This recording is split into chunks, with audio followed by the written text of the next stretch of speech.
to 11 for the Golf Shop Radio Show, presented by PlayGolfMyrtleBeach.com, the golf capital of the world. Hosts Mark Greenhelge and Matt Blanchard talk golf from tee to green and everything in between. If you like golf, you're going to love Golf Shop Radio. Before you tee up, drop on in. Welcome to the Golf Shop, here on Sports 56. Real sports talk. At Genesis Diamonds, we're rolling back prices and finance rates so you can get that special someone the most special gift ever.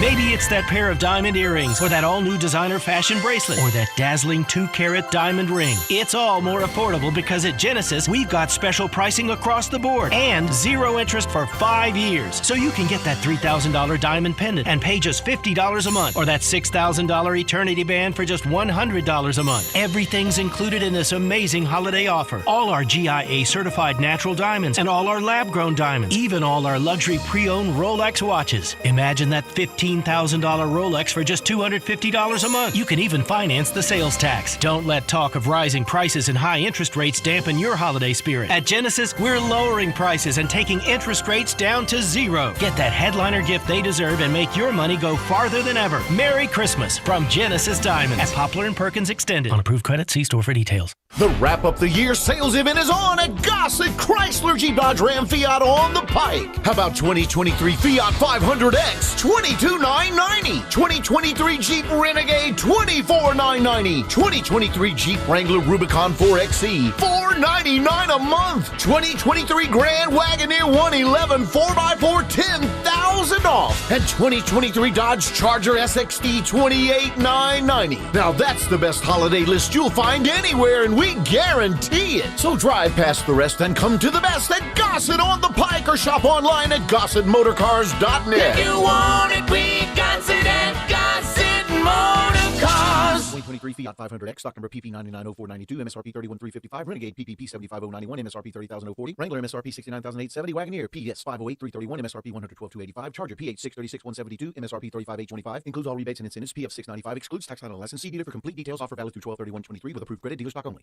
We are Sports 56, WHBQ Memphis, and W253 DF Memphis. Flynn Broadcasting Stations. It's time to get up and get your day started. Morant. Oh! A jawbreaker! It's Sports 56 Mornings with Greg Gaston and Eli Savoy on Sports 56 and 98.5 FM. The first hour of Sports 56 Mornings is brought to you by East Memphis Ace Hardware at the corner of White Station and Quince. Now, here are your hosts, Greg and Eli. They get up every morning from the alarm clocks, wanting to take the 8:15 into the city. Good morning, everyone. Welcome in to another week of Sports 56 Mornings. Greg Gaston, Eli Savoy, Zach Boyd with you. Hope you had a fantastic weekend. We are a week away from Christmas. Today, the Monday, December 18th, 2023 edition of the program, broadcasting live from the Family Leisure Studios. Family Leisure's Christmas sale continues, time winding down to find that special gift for that special someone. Check them out at Family Leisure, 2120 Whitten Road, just north of I-40. And the first hour of the program is brought to you by our friends at East Memphis Ace Hardware. Weather-wise today, looks like it'll be a pretty decent day, 42 and clear currently. We'll have a few passing clouds, but otherwise generally sunny today with a high near 55. Tonight, clear, low dipping down to about 26 degrees, then partly cloudy for your Tuesday with a high of 46. On the program today, Barrett Sallee will join us. He's back after missing last week for work responsibilities, and we'll talk to him about all the upcoming action in the bowls, and we probably won't get a chance to talk to him until after the 1st of January, so we'll get his thoughts on the big bowl games, the playoffs, and all that good stuff with Barrett Sallee. But plenty of opportunities today to hear from you, our listeners, on the Sports 56 listener lines by calling in or texting in at 901-360-8255. That's the Sports 56 listener lines. You can also drop us a line at Twitter, Facebook, YouTube, or on the website at sportsmemphis.com. Tigers basketball with a huge win on Saturday. It was great to see that type of crowd again at FedEx Forum for a Tigers game. We will discuss their win over Clemson, and now they set their sights on Virginia tomorrow night. Will they be ranked? when the Associated Press poll comes out, coaches' polls come out. We will find out a little bit later on today, but we will discuss that. We'll look at the college basketball weekend as a lot of teams were in action, a lot of top-ranked teams that won over the weekend. So we'll see what happens again when it comes to Memphis getting into the top 25. The Grizzlies welcomed Dylan Brooks home on Friday. It was a good homecoming for him. Tonight they'll be in Oklahoma City, and tomorrow Ja returns as the Grizzlies will play in New Orleans. They make a roster move. We'll discuss that. We got plenty of college football transfer portal news, including plenty of news involving the University of Memphis. And it is Week 15 of the NFL season. Monday night game tonight, and that will wrap up Week 15. Some surprises. We will discuss that on the program today. Got some other things to get into as well, but those are the big topics that we will discuss. Of course, tomorrow is a huge day for Memphis.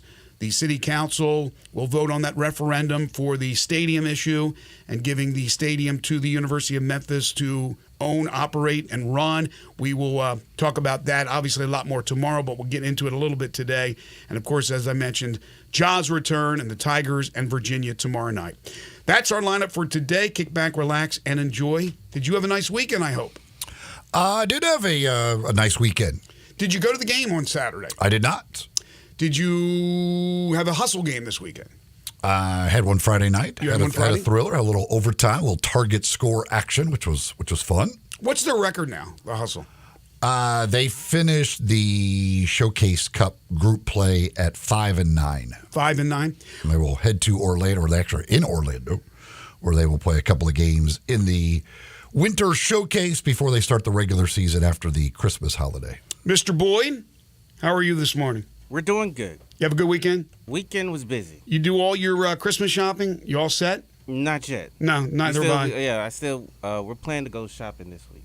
So I get the old from the wife, I don't need anything. That's what I get. It doesn't help me. Don't get her anything then. It may finally happen. Yeah. It may finally, because I've run out of things to get her, and, I might call her on her bluff this time, and, the holidays always stress me out. I don't know about other people, but it always stresses me out. I know what may stress out you, and it has nothing to do with buying gifts, and that's your Dallas Cowboys. I know you were concerned. I liked Buffalo. Buffalo, by the way, if people remember our picks, and they probably don't, I picked Buffalo to win it all. I said they're finally going to come through this year.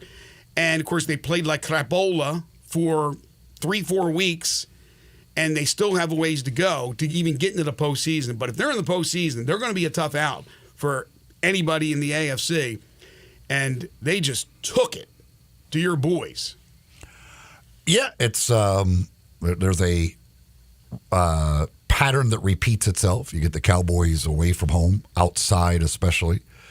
The offense isn't nearly as good, and the defense. Yesterday was just frustrating because the personal fouls on the 3 drives that gave them touchdowns are just.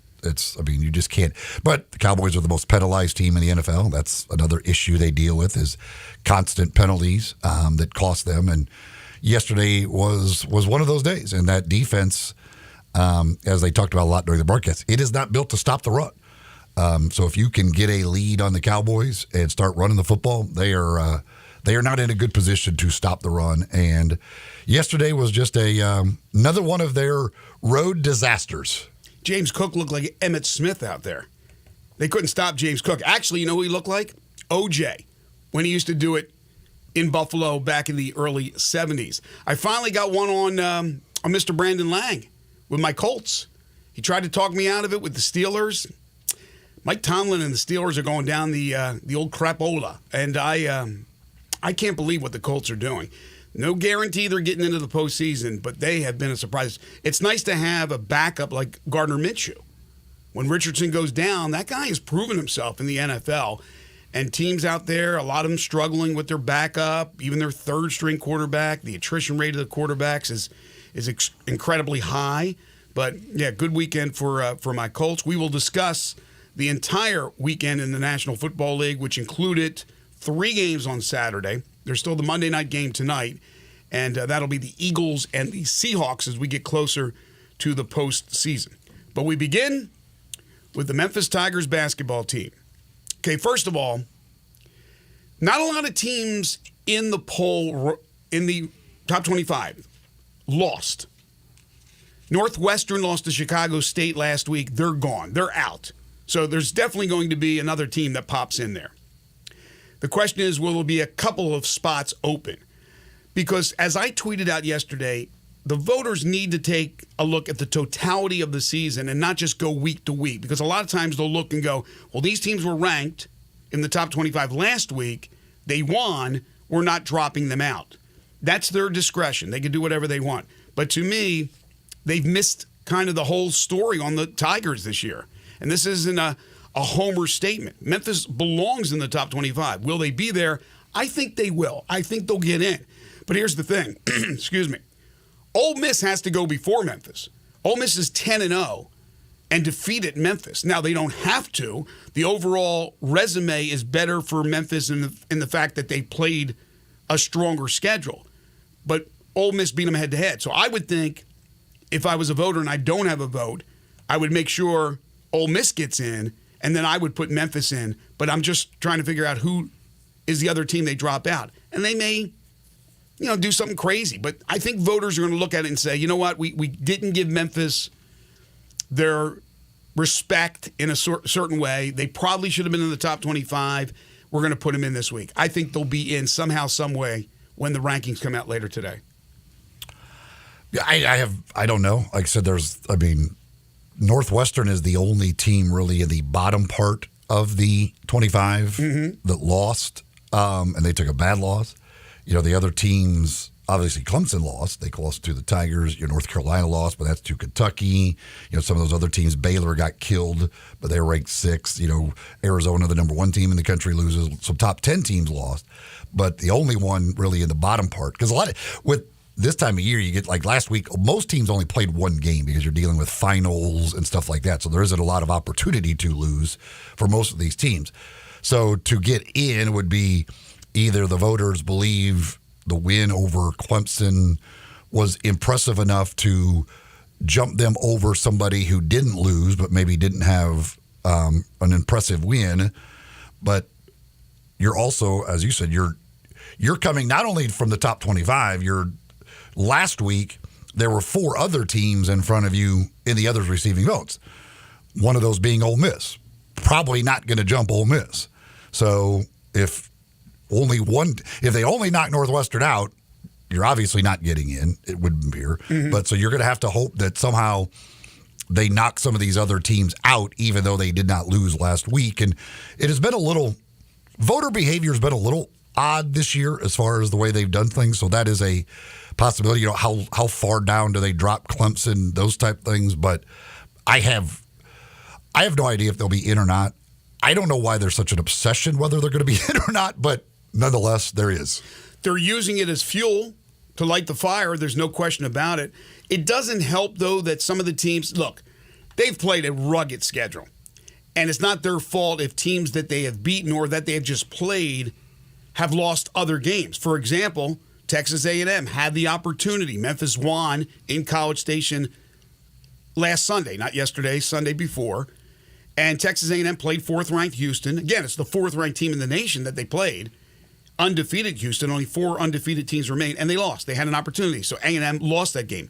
Missouri lost again, lost by about 20 to, who was it they lost to yesterday? Missouri lost to Seton Hall, right? Yes, Seton Hall. Yeah, they got ripped by Seton Hall. So that comeback win at Missouri, since that time when they beat them in Columbia, has gotten, it's never a bad thing to win on the road. But Missouri has chalked up some losses. So again, takes nothing away from Memphis. I think they've missed the boat on Memphis to not have them ranked, and I think there will be enough voters that will figure this out, but it's not guaranteed. And again, if there's one, like you said, if there's one spot, and there will be one spot, Northwestern is definitely dropping out. But how do you not put Ole Miss over Memphis at 10-0, having beaten Memphis head-to-head? Doesn't mean they'll beat them if they played them again. Doesn't mean that they haven't played a tougher schedule. Memphis has. But again, I'm getting into the minds of the voters, and yet I don't have a vote. I wish I had a vote. I would take it extremely serious. I think most people do.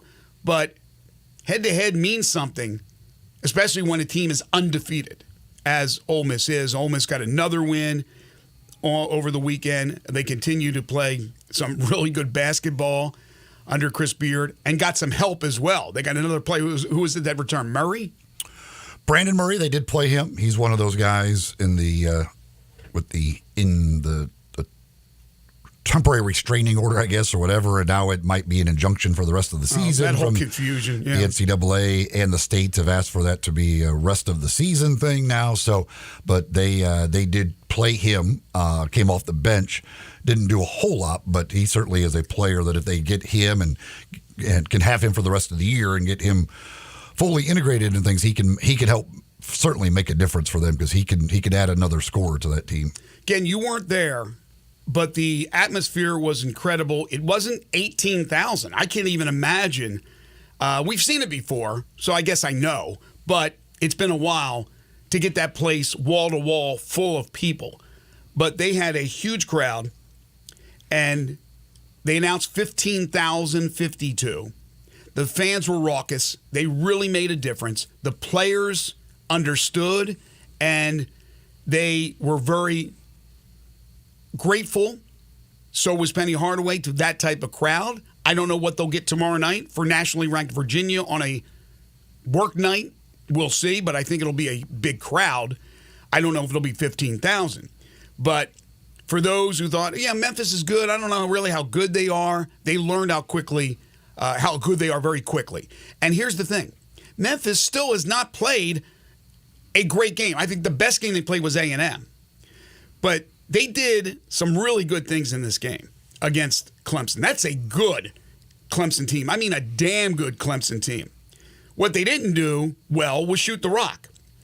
It is hard to believe in this day and age of the three-point shot that a team can go 4 of 26, and Captain Math adds that up and gives you 15.4%. 15.4%, and you can win a basketball game. Clemson shot only 30%, but compared to 15, obviously that's double. So Memphis somehow, some way, did so many good things in that game. They were able to hold off Clemson, the 13th ranked team in the nation, previously unbeaten, and beat them despite shooting 15% from beyond the arc. Yeah, it's hard to overcome that type of shooting, but they didn't turn the ball over, which is key. Only 6 turnovers in the game. And forced 15. They didn't get killed on the boards. They had a huge advantage in second chance points at 14-4, which is different than what we saw. And you got the defense down the stretch was really good. Those last few possessions, the one where they got the shot clock violation was an incredible defensive possession. They elected foul up 3, which was a smart thing, and give Penny credit for that, for having them ready to foul up 3 in that situation. So, obviously the three-point shooting is a concern, but this team has shown that it's a better three-point shooting team than that. But in the other games they've lost is when they have struggled shooting the three, to be able to overcome that.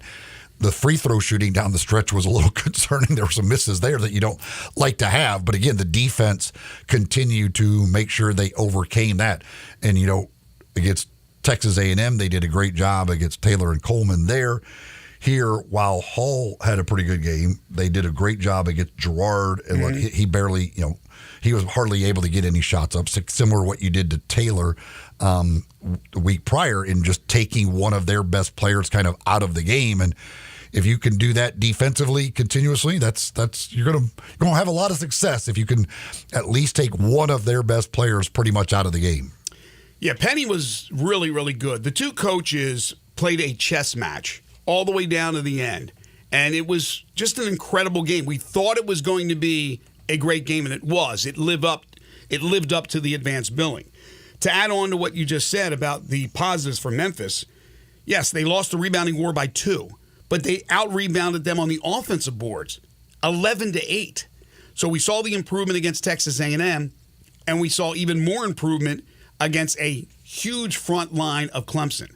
The turnovers, again, let me stress, they forced 15 Clemson turnovers. Clemson averages barely double digits, 10.2. 10.2, so 5 over their turnover average. And here's another key. I think this is one of the biggest keys, along with the great defensive stops down the stretch for Memphis. The bench for Memphis outscored Clemson 25-5.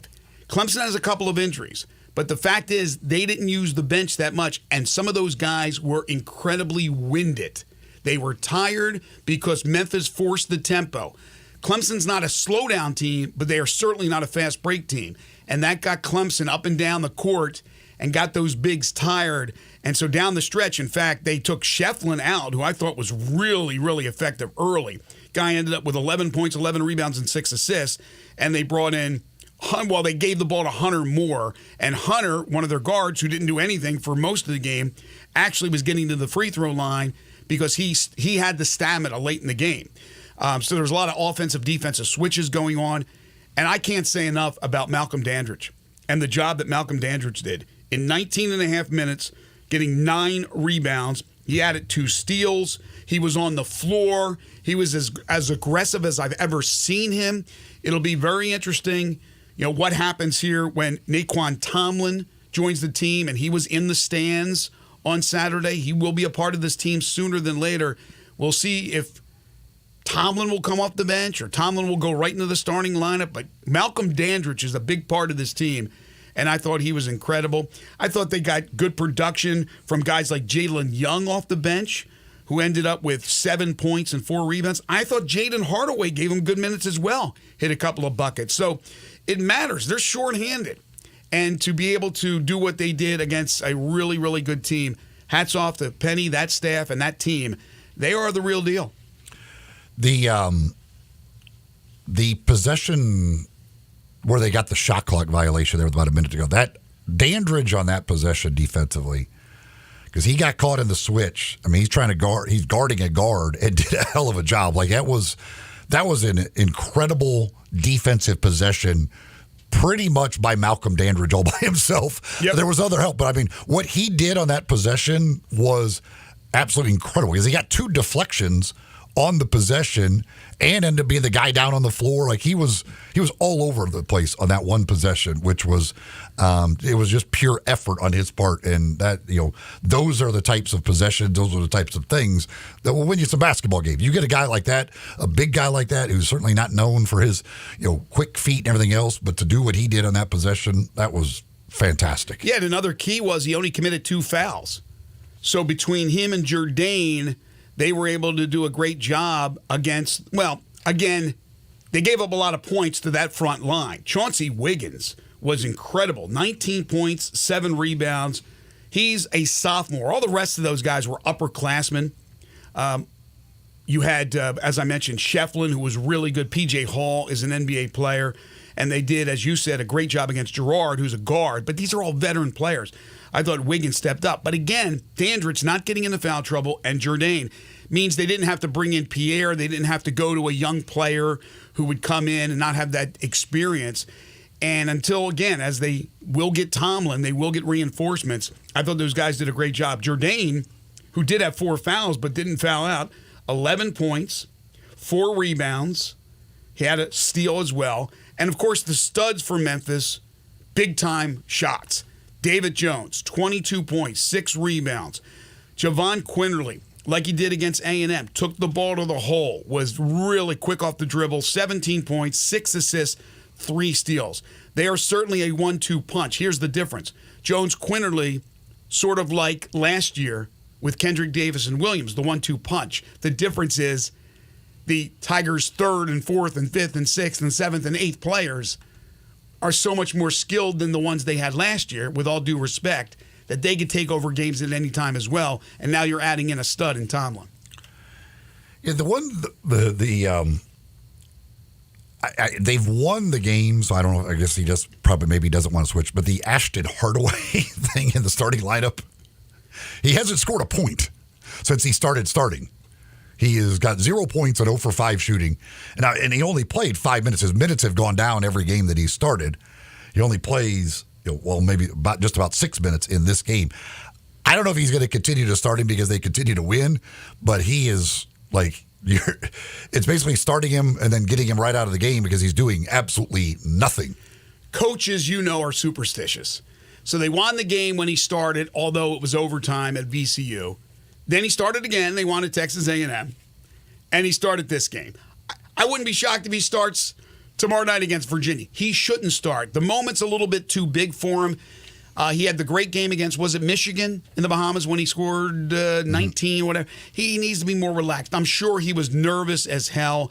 But again, coaches are superstitious, so I wouldn't be surprised if Penny rolls the dice again. But he got him out quickly. That's good recognition by the team, good recognition by the coaching staff that, yeah, the moment was a little bit too big for him. And the other thing I want to add on to what you said about the free throws, you'll take 17 of 23 for the most part. That's 74%. And you always hear, well, we make them when it counts. When they count it, they missed them. And that was a little concerning. It has not been a problem throughout the season, but last Saturday was a little bit concerning when you had a chance to put this game on ice. Caleb Mills missed those 2 free throws. And I know he was beside himself, walking around talking to himself after he missed. But that's when you have to come through. These are veteran players from Memphis. Make the free throws, and then Clemson doesn't get that opportunity. But again, it was a hell of a game. People got their money's worth. Hopefully they'll come back out tomorrow night for the Virginia game. Yeah, certainly I don't expect as big a crowd on a Tuesday night as there was on a Saturday afternoon, but certainly it looked like a great atmosphere there. Great to see that. And, certainly everybody, all the players talked about it. Everybody, I mean, the players are going to play off of that. It certainly is intimidating for an opposing team as well. And Virginia is a very good team that, we all know the style they play. They barely got by Northeastern the other night, but they did, and which is good news for the Tigers that they were able to win that game. And but yeah, they're going to come in and try to play a game in the 50s or 60s, and the Tigers want it up in the 70s and 80s. So it becomes a battle of styles and who can win out. And you're going to have to probably shoot the three-pointer better against Virginia than what you did on Saturday. You have another day like that for three-point range. It can be a little difficult because the possessions will probably be limited. The shots against Clemson from 3 were wide open. Almost none of them were contested.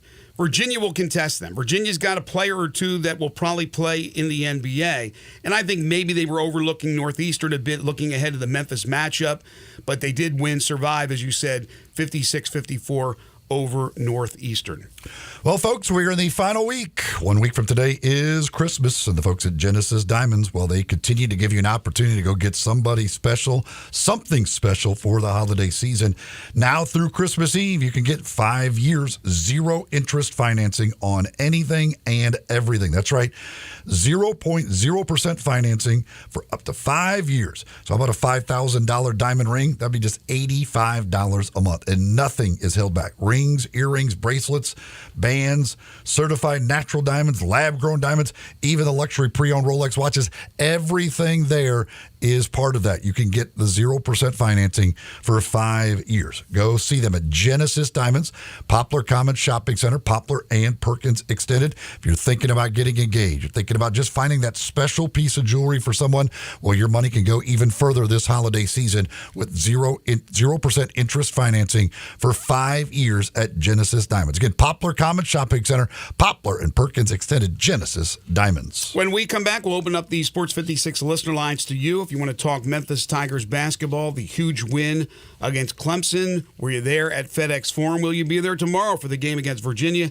Then we'll dive into the rest of the college basketball weekend, including top 25 teams in action, and the Grizzlies, who are back in action tonight. The final game without Ja, at least for the first 25, with his suspension ending after today. They also make a roster move as expected. We will discuss that when we return. This is Sports 56 Mornings with Greg and Eli on Real Sports Talk, Sports 56 and 98.5 FM. Broadcasting from the Family Leisure Studio, we are Sports 56 and 98.5 FM. Do you have equipment taking up space in your shed or on your lot? What do you do if those pieces are really big? Ever wondered their value? Purple Wave Auction is an online auction company that sells used equipment. Thousands of items are up for bid right now at purplewave.com. Our transparent auction process makes it easy to sell that Kenworth semi you have sitting behind the barn. Or how about an upgrade to your New Holland Workmaster? Take a moment and check out purplewave.com. Purple Wave Auction, straight, simple, sold.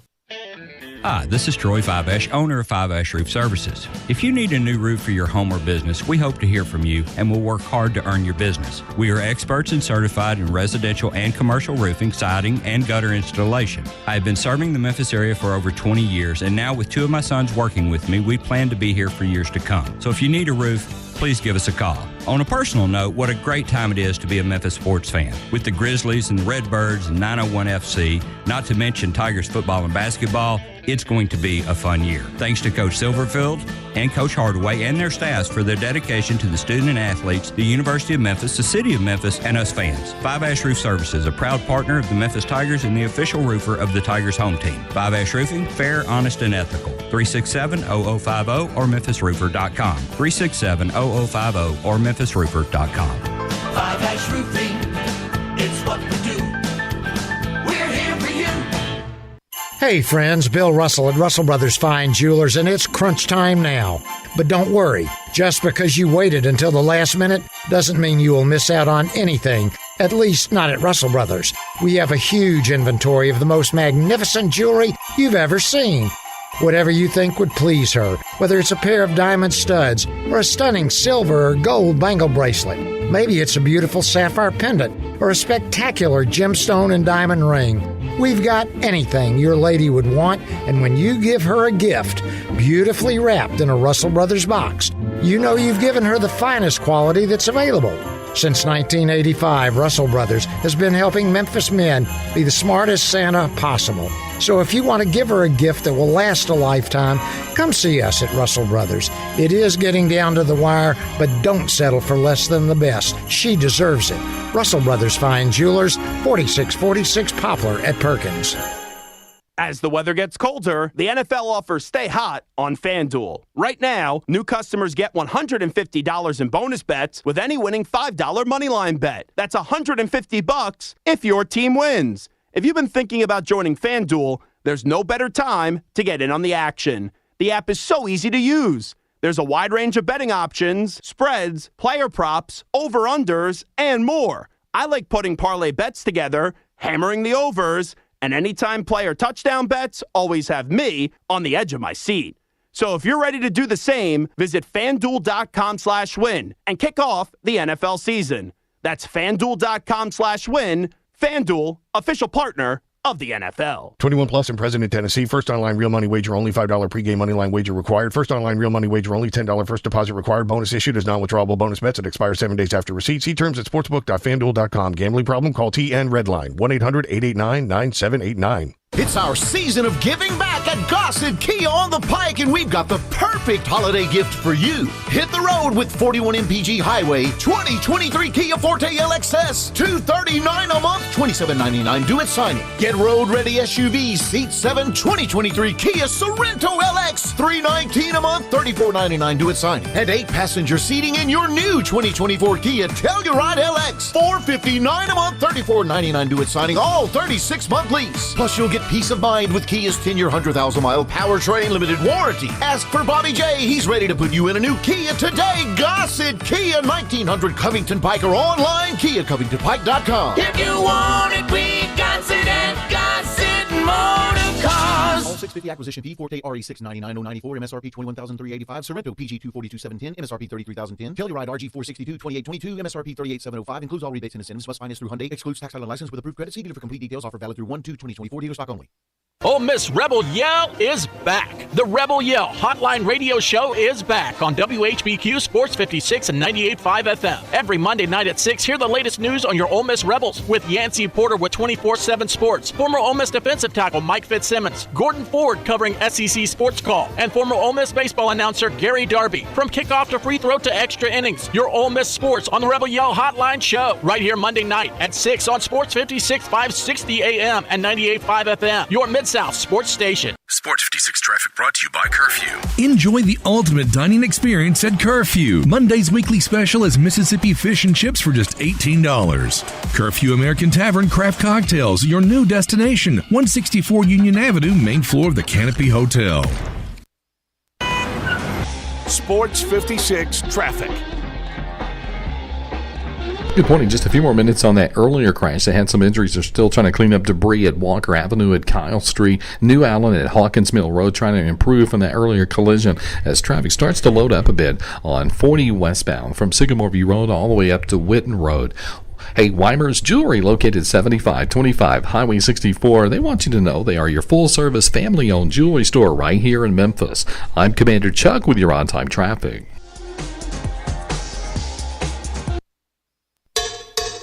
Now back to Sports 56 Mornings on Sports 56 and 98.5 FM. This hour is brought to you by East Memphis Ace Hardware at the corner of White Station and Quince. Here once again are Greg Gaston and Eli Savoy. Hope you had a great weekend. It is a Monday, so a long ways away from the next weekend. And that will lead right into Christmas, 1 week from today. We've been talking Memphis Tigers basketball, the huge win over 13th-ranked Clemson. Another opportunity to play a ranked team as they will host Virginia tomorrow night. We're going to take your calls and read your texts now, 901-360-8255, Sports 56 listener lines.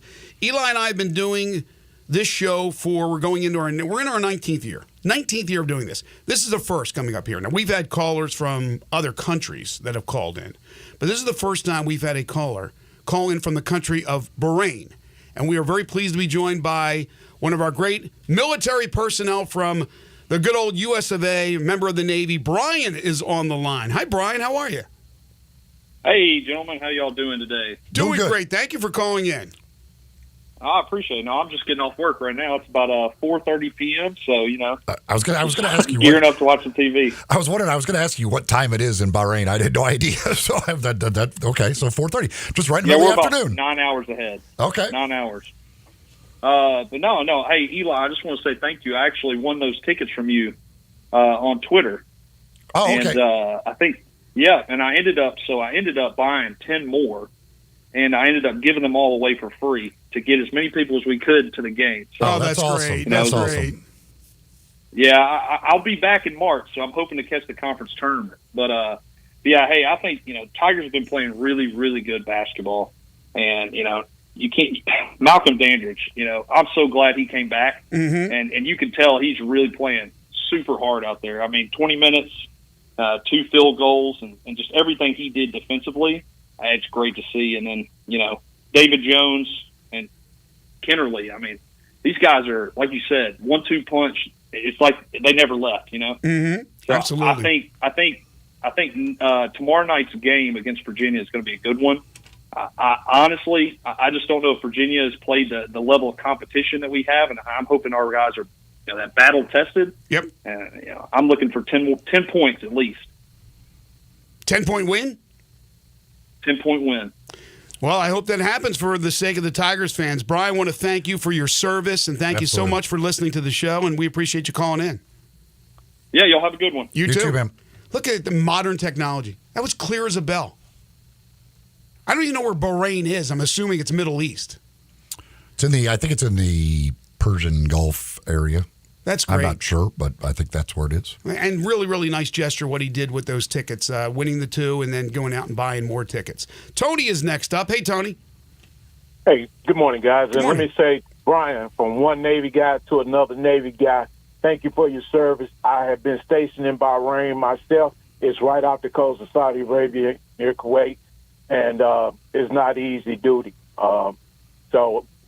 Hey, man. And thank you, Tony. You know we love you as well, Tony. Thank you so much for your service. I've been around your whole 19 years. I remember when you used to be with Peter. So. Yes, and before that, Michael Eaves. I go way back. Right. That's why I got gray in my beard. I remember Eli early in the morning. So I remember Eli when his hair was black. I remember when he had hair. I know, right? Neither one of us got it now. Those are a long time ago, Tony.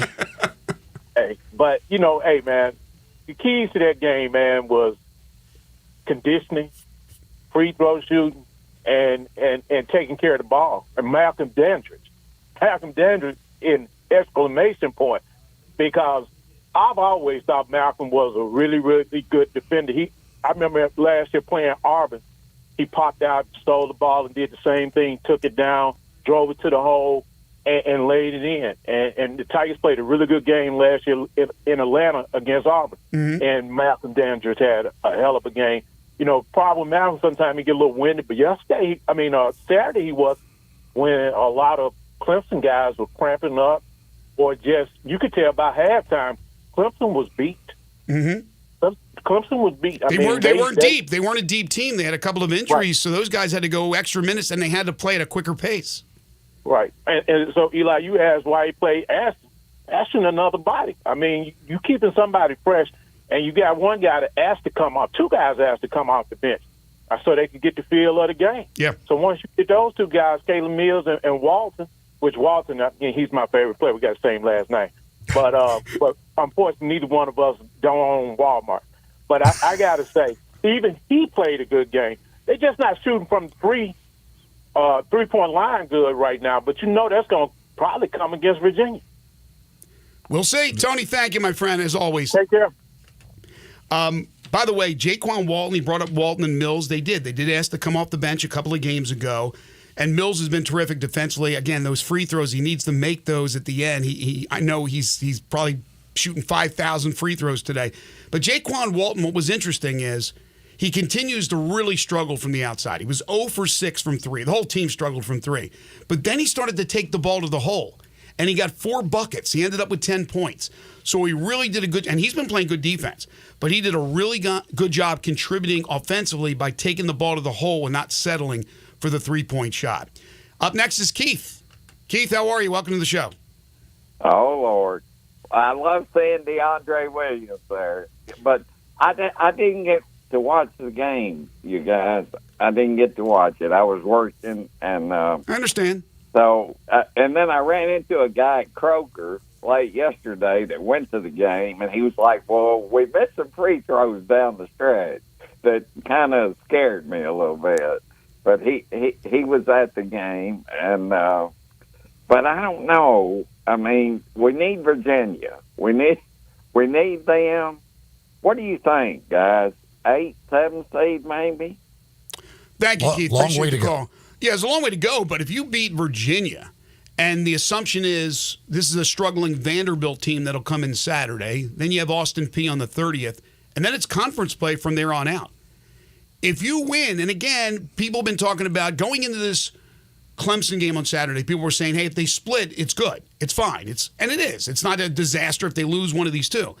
Well, I think the tougher team is Clemson, although Virginia plays a completely different style. So it's contrasting styles. But you win this and finish out the non-conference portion of your schedule with just the 2 losses. And one of those you should have won. You should have won the Ole Miss game. But you didn't. And you go into conference play, and you lose a couple of games, maybe 1-0 Florida Atlantic and Boca Raton. Maybe you lose another game somewhere on the road at Tulane and beat Florida Atlantic at home, win the rest of those games, don't have any bad losses, and there's chances to have bad losses in this conference. They're going to be – Jerry Palm right now has them as a 4. There's other bracketologists that have them as a 3.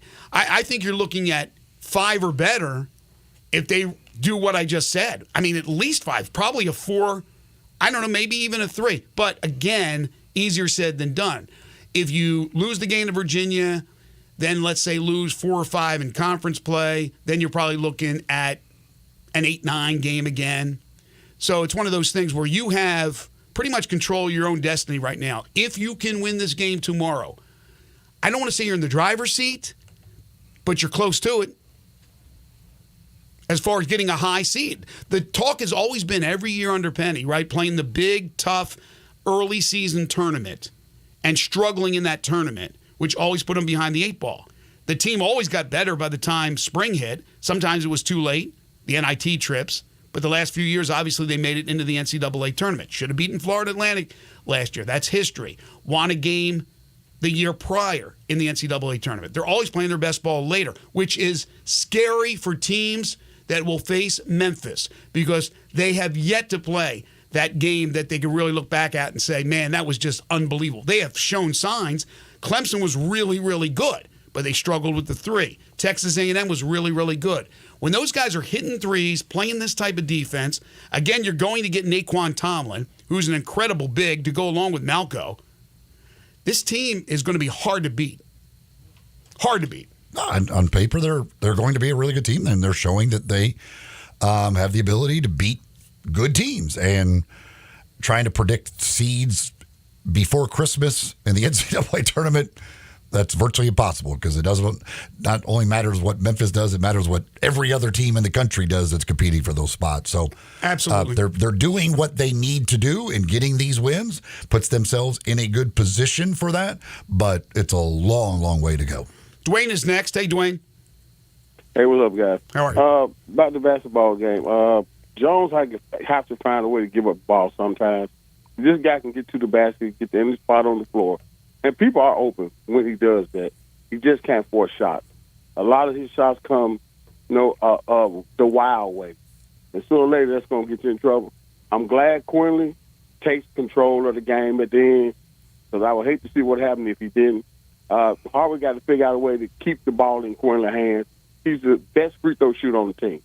Yet down the stretch, he only shot 2. Everyone else took a crack at him and couldn't make it. I don't understand how he just don't find a way to make sure he gets the ball. Well, I'll disagree with you, Dwayne, for your thoughts on David Jones. David Jones was 9 of 12 from the free throw line. He's a really good free throw shooter. He needs to force the issue sometimes. They came out, and their game plan was to double team David Jones. Yes, he has to give it up when he's doubled and he picks up his dribble and he's in trouble. Don't force a shot there. Yeah. But David Jones has the ability to jump out the gym, so hit his jumper right over a defender and then take him off the dribble. He's the key. I mean, Quinterly, it's obviously extremely important. But I think David Jones, he had 14 shots. He needs to shoot it 14, 15 times a game. Well, last night he did. Yesterday he did. But games before that, he takes a lot of bad shots. He will just take the ball, go down the court on his own, one-on-one. It's no passes. I hear you. Shoot the ball. I hear you. you. Have to run some. You have to run some kind of offense to get everybody else in the floor of the game. He has to give the ball up sometimes. Or he'll be double teamed on a dribble, try to dribble through 3 guys. That's when he has to give it up. Yeah. I don't know what's going on with Dadger's knees, but I haven't heard knee problems. Right.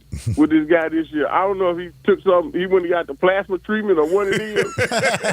I mean, you don't hear nothing about his knees. Nothing. They look good on that defensive possession late in that game, that's for sure. Knock on wood for Tigers fans, yeah. But I'm glad to see the Tigers win. It was a great atmosphere Saturday while we was at the game. Everything went well. Virginia going to come here, like you said, they're going to want to play a snail pace. Tigers have to press Virginia out the jam. Press them all day long. They're not going to play a lot of people. They're not. But they want to walk the ball up court and methodically lower you to sleep and try to get layups. Absolutely. Press them out the jam and just go for it. Thank you, Dwayne. Appreciate it. Have a good one now. Greg, if you can hang on through the break, we'll continue with some calls on the Tigers, and a little bit later on, we dive into the Grizzlies. We'll talk portal news in college football, some big news over the weekend for the University of Memphis, and we'll eventually get to the National Football League in week number 3. Folks, if you're ready for a new Silverado, All-Star Chevy in Olive Branch has financing down to 1.9% or up to $10,000 cash. Plus, make no payment for 90 days. Your good credit deserves it. Check out all the red tags when you head on down to All-Star Chevrolet. Red tag sales on the Tahoes, the Equinox, the Trailblazers. Families love the Traverse with the third row seat so you can do more together. Christmas, holiday trips, any time of the year. What are you doing New Year's Eve? What are you driving? How about a beautiful Equinox from All-Star Chevrolet? Military, teachers, college students, healthcare workers. You get an extra $500 bonus. If you want a certified pre-owned Chevy or any pre-owned, All-Star is loaded up. If it's not here, ask Jeff. He'll find it for you. Kevin and Jeff and everyone here at All-Star Chevy asked me on their behalf to wish everyone a Merry Christmas and a Happy New Year. Remember, it's not South Haven, not Mount Moriah, Bartlett, or Collierville. It's got to be Olive Branch. Find new roads to All-Star Chevy today or go to allstarautogroup.com. You're tuned in to Sports 56 Mornings with Greg and Eli on Real Sports Talk, Sports 56, 98.5 FM. Be sure to follow us at Sports 56 WHBQ on Twitter, Facebook, Instagram, and YouTube to watch live video of our shows, stay up to date with station events, and have chances to win prizes. Don't miss out on anything that's going on. Follow us at Sports 56 WHBQ. Roofs, roofs, and more roofs. Chris Price here with Metro Builders. Is your roof leaking? Do you have mold stains on the ceiling of your home or business? Is your carrier denying your claim or offering a repair simply because they don't have enough documentation? You need a contractor that performs work for insurance claims for policyholders each and every day, and Metro Builders is here to assist. Call Metro Builders. At Metro Builders, we provide free estimates, consultation, and claim repairs. Metro Builders' process of arriving, inspecting, diagnosing problems, and estimating is second to none, commercial and residential. Our team of Hague-certified technicians are standing by to assist you with providing estimates and photos to your carrier to document your loss. All you owe is what your policy states. No large fees on top of the final scope. We use high-grade materials and are certified by companies like Atlas, CertainTeed, Owens Corning, and Mulehide with labor warranties up to 50 years on all of our jobs. Metro Builders provides roof repairs across the Mid-South. Call Metro Builders to schedule your inspection free. Call me. 901-375-1717. That's 901-375-1717. While interest rates are on the rise everywhere else, at Genesis Diamonds, they have got just the relief you need this holiday season. 5 years, zero interest on anything and everything.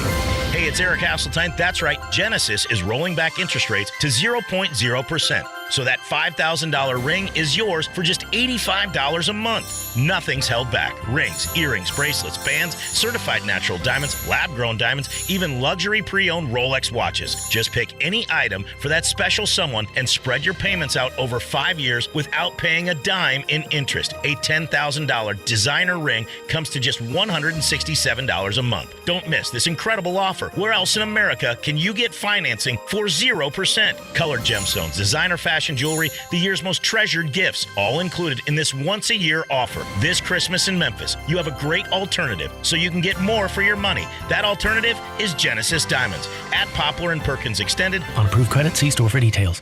Are you wearing a hat that says meat? Yep, it's the final piece of my collection. Your collection of meat hats? My collection of Central Barbecue merchandise. Oh, okay, I've noticed you have a few Central Barbecue t-shirts. A few. I've got a lot of Central Barbecue t-shirts. In fact, I have them all. How many are there? Well, let's see. There's 11 of the basic t-shirts. 11? And like all other cool Central Barbecue merch, they're available at eatcbq.com. Did you just use the word merch in conversation? Not just any merch. CBQ merch. Hats, t-shirts, cups, even kids and baby clothes for when the little me comes along. That kid's going to love Central Barbecue because they have such great merch. Ribs.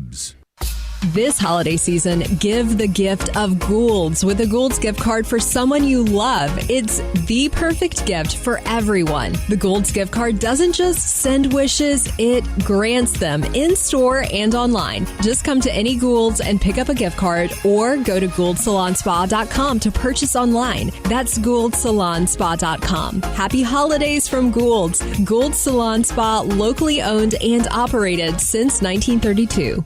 It's our season of giving back at Gossett Kia on the Pike, and we've got the perfect holiday gift for you. Hit the road with 41 MPG Highway, 2023 Kia Forte LXS, $239 a month, $27.99 due at signing. Get road-ready SUVs, Seat 7, 2023 Kia Sorento LX, $319 a month, $34.99 due at signing. And 8-passenger seating in your new 2024 Kia Telluride LX, $459 a month, $34.99 due at signing, all 36-month lease. Plus, you'll get peace of mind with Kia's 10-year, 100,000-mile powertrain limited warranty. Ask for Bobby J. He's ready to put you in a new Kia today. Gossett Kia, 1900 Covington Pike, or online, KiaCovingtonPike.com. If you want it, we got it at Gossett Motor Cars. All 650 acquisition fee, Forte RE 699,094, MSRP 21,385, Sorrento PG 242,710, MSRP 33,010, Telluride RG 462, 2822, MSRP 38,705, includes all rebates and incentives, must finance through Hyundai, excludes tax title and license with approved credit. See dealer for complete details. Offer valid through 1/2/2024, dealer stock only.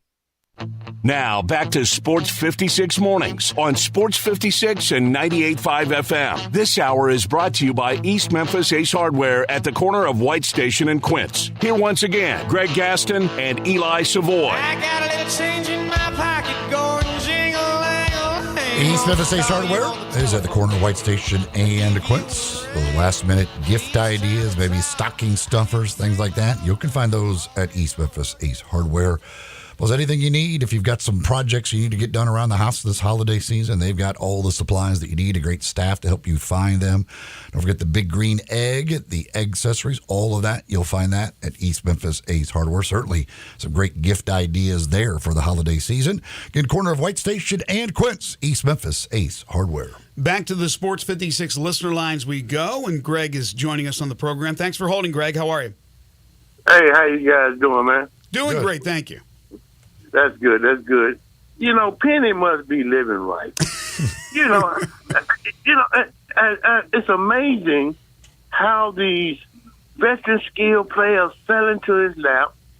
Then, along with the guy from K-State, Memphis should have a lot to be happy about, because I think this year, not only does he have a chance to go deep, he's got smart players, and they bought into what he wants to do. They bought into playing, going deep in the tournament and getting a high seed. I looked at the play that Jones made when he could have took it all the way to the rack and scored a layup. He pulled up. I look at the play Quinlan made on the fast break for against that team when he didn't give him a chance to shoot a 3-pointer. He fouled it. These are the little things that show growth and they show a smart team. And the fact that they bought into his vision and what he's trying to do for them, and I can't wait to see how Penny works the chemistry between Malcolm and the new big guy that's coming in. These guys are not going to lose no conference games. They're just not. If he keeps their head in the right direction, these guys can go all the way to FAU, and that might be their first loss, but that won't hurt them. I can see this team, Penny getting a team that could probably make the Final Four. I really do. Good call, Greg. Good call. Thank you, my friend. Appreciate it. You know, it's not ludicrous what he's saying. Absolutely not. And here's the thing with Penny. Get used to it, folks, because he is going to be doing this each and every year that he's the head coach at Memphis. In this world of transfer portal and NIL, he's going to go out and he's going to get veteran players. And he'll sprinkle in the rookies, the freshmen, everything. His son, obviously, will be back next year, and we'll see about the other guys. And who knows, maybe even Mikey Williams will be a part of the team next year. He'll have young guys, but he's going to go out, and the bulk of the team is going to be veteran players. And first of all, players want to play for Penny. Even the young players today who may not have ever seen Penny, they know through their fathers or they know through their loved ones, and they understand what he can do to get you to the NBA. They also have done a really good job, this new Bluff City Collective, as far as the NIL is concerned. They're finding means, they're finding ways financially to be able to compensate these players. This is going to continue. A couple of texts here. We got some other texts we'll get to start next hour as well. You can keep those coming in at 901-360-8255. Ron texts in, says, Memphis tried to lose the game by jacking up all those threes. They should beat Virginia. Well, here's the thing. They weren't jacking up those threes late in the game. For a good hunk of that game, they started to take these ill-advised threes. They were going up against that Clemson zone, and yes, it seemed like for a while there they were just settling early in the shot clock, taking those threes. But then, again, intelligently, that coaching staff, Penny got them together. They said, take it to the hole. They were getting to the hole, and they were playing much better offensively. And defensively, they were locked in. Mac texts in, says, I'm tired of whining about being ranked. Who cares? I'm more concerned we haven't made a deep tourney run under Penny.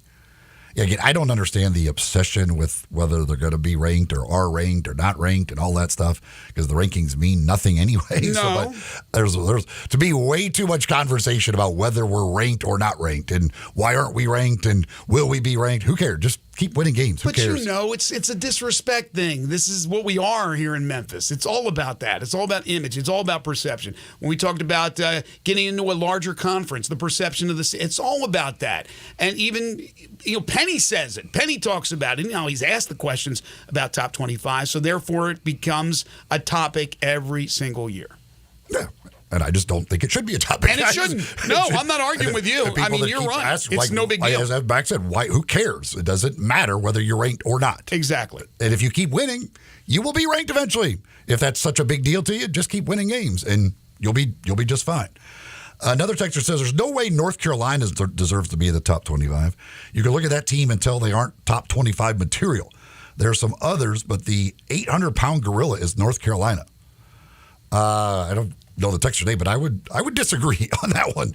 North Carolina's pretty darn good. I mean, their losses are a 2-point loss to Villanova, a loss to Connecticut, and a loss to Kentucky. Those aren't exactly nothing to be ashamed of. They've got to win over Tennessee. which they were up by like 40 at one point or 30 of that game. They've beaten Arkansas. North Carolina's a really good team. I have no problem. They are absolutely a top 25 team. I don't think there's any question. I haven't watched them much this year, but you got Baycott. Baycott, and then you got Rajay Davis, who's now at 25 or more is that his 5th straight? I mean, that game against Kentucky, that was a great basketball on Saturday all over the place. But that Kentucky-North Carolina game was a great, great game. But, yeah, I mean, the point guard, plus you got Davis, you got Baycott, they've got shooters like that team. North Carolina, absolutely, to me, is a top 25 team, no question. Yeah, and I want to touch on some of those top 25 matchups we had over the weekend, where obviously some ranked teams lost, but they lost because they played against other ranked teams. For example, Purdue and Arizona. Arizona number 1. They'll get knocked out of the number 1 spot when the polls come out, but they lost to number 3. Purdue. So we'll talk about that. We'll get back to your calls and texts on the Tigers. Then we'll talk college football with Barrett Salib. We'll get into the Grizzlies and the NFL as well. Lawn Solutions is a locally owned weed control fertilization company that serves the greater Memphis area, and they take care of your lawn all year long. Give my man Brandon Holly a call for his services. They are true professionals and locally owned, family operated. 901-867-5626, 901-867-5626, or go online to lawnsolutionsinc.net. As I mentioned, they take care of your lawn all year long.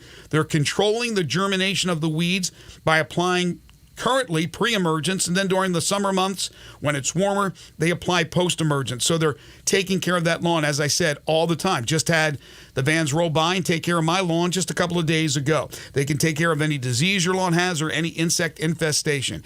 It is Lawn Solutions. They're not a lawn mowing service. They are a locally owned weed control fertilization company. 901-867-5626 or online at lawnsolutionsinc.net.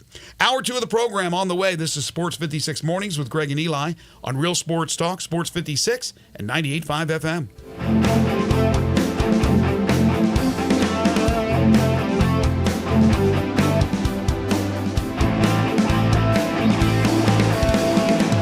Hey friends, Bill Russell at Russell Brothers Fine Jewelers, and it's crunch time now. But don't worry, just because you waited until the last minute doesn't mean you will miss out on anything, at least not at Russell Brothers. We have a huge inventory of the most magnificent jewelry you've ever seen. Whatever you think would please her, whether it's a pair of diamond studs or a stunning silver or gold bangle bracelet. Maybe it's a beautiful sapphire pendant or a spectacular gemstone and diamond ring. We've got anything your lady would want, and when you give her a gift, beautifully wrapped in a Russell Brothers box, you know you've given her the finest quality that's available.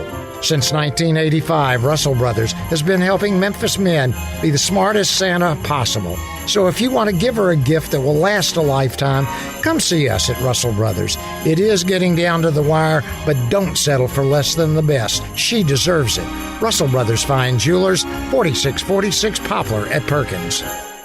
They're taking care of beerness in Memphis right on the river with Grind City Brewing and all of their great products. Look, this was a dream come true for a father and son duo. And if you have not been to that brewery right on the river, just to the north of downtown, you're really missing something special. And now you can't miss their products. Wherever you go, you see a brand new label. It's clean, it's beautiful, it's distinctive. You'll know Grind City Brewing, and of course you know their products like Poppy's Pills, that great Pilsner, or Tiger Tail, that very creative craft malt liquor. There's the new Thaddeus Amber Lager. That is absolutely a great light beer. There's the India Pale called Godhopper. It's outstanding. And then there's the Belga, the Belgian-style wheat ale. They keep bringing hits at Grind City Brewing.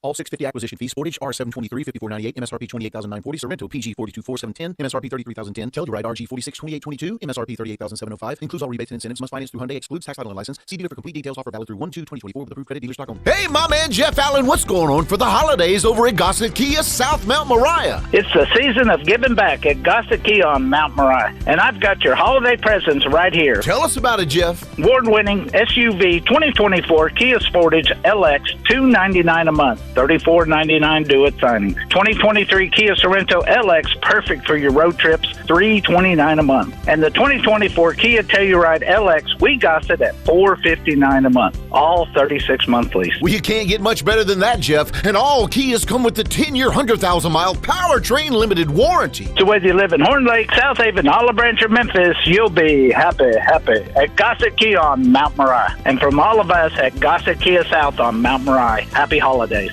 You or someone you know or care about has dealt with a difficult divorce. When facing divorce, you need the attorneys at Rice Law. Nick and Larry Rice lead the firm with 3 generations and 7 decades of experience. Located in Memphis, serving the entire state of Tennessee and North Mississippi. Rice Law is who you need to call. Simple or difficult divorce, they know how to handle it. Call Rice Law at 901-526-6701, or for more information, visit them at aboutdivorce.com. That's aboutdivorce.com.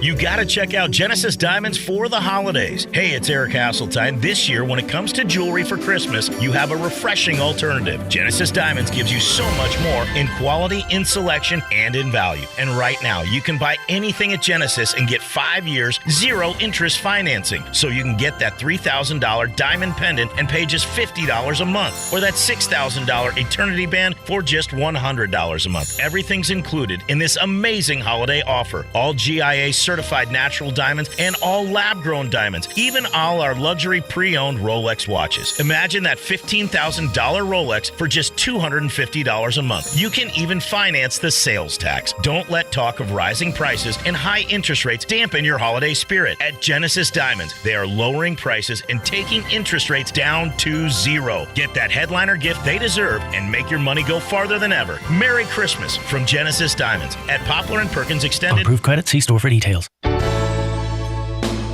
Listen each and every Sunday morning at 10 a.m. and join Ottawild Presbyterian Church for worship. Ottawild is a PCUSA church located in Midtown Memphis. We are Sports 56, WHBQ Memphis, and W253DF Memphis, Flynn Broadcasting Stations. Good morning there. Sports 56 traffic. Accident in a terrible spot a few minutes ago, 40 westbound, just past Sycamore View Road. It's already jammed up pretty good over there this time of the morning, as it is right there in that spot on 40 West as you approach Sycamore View Road. Traffic's getting heavier on 385 Billmore Parkway, continuing out of Collierville. Hey, Weimer's Jewelry, located 7525 Highway 64. Shop local this holiday season. Save a lot of money at Weimer's Jewelry. I'm Commander Chuck with your on-time traffic.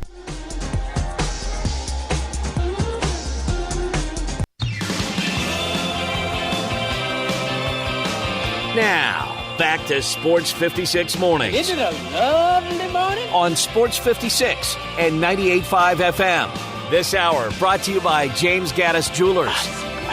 Here once again, Greg Gaston and Eli Savoy.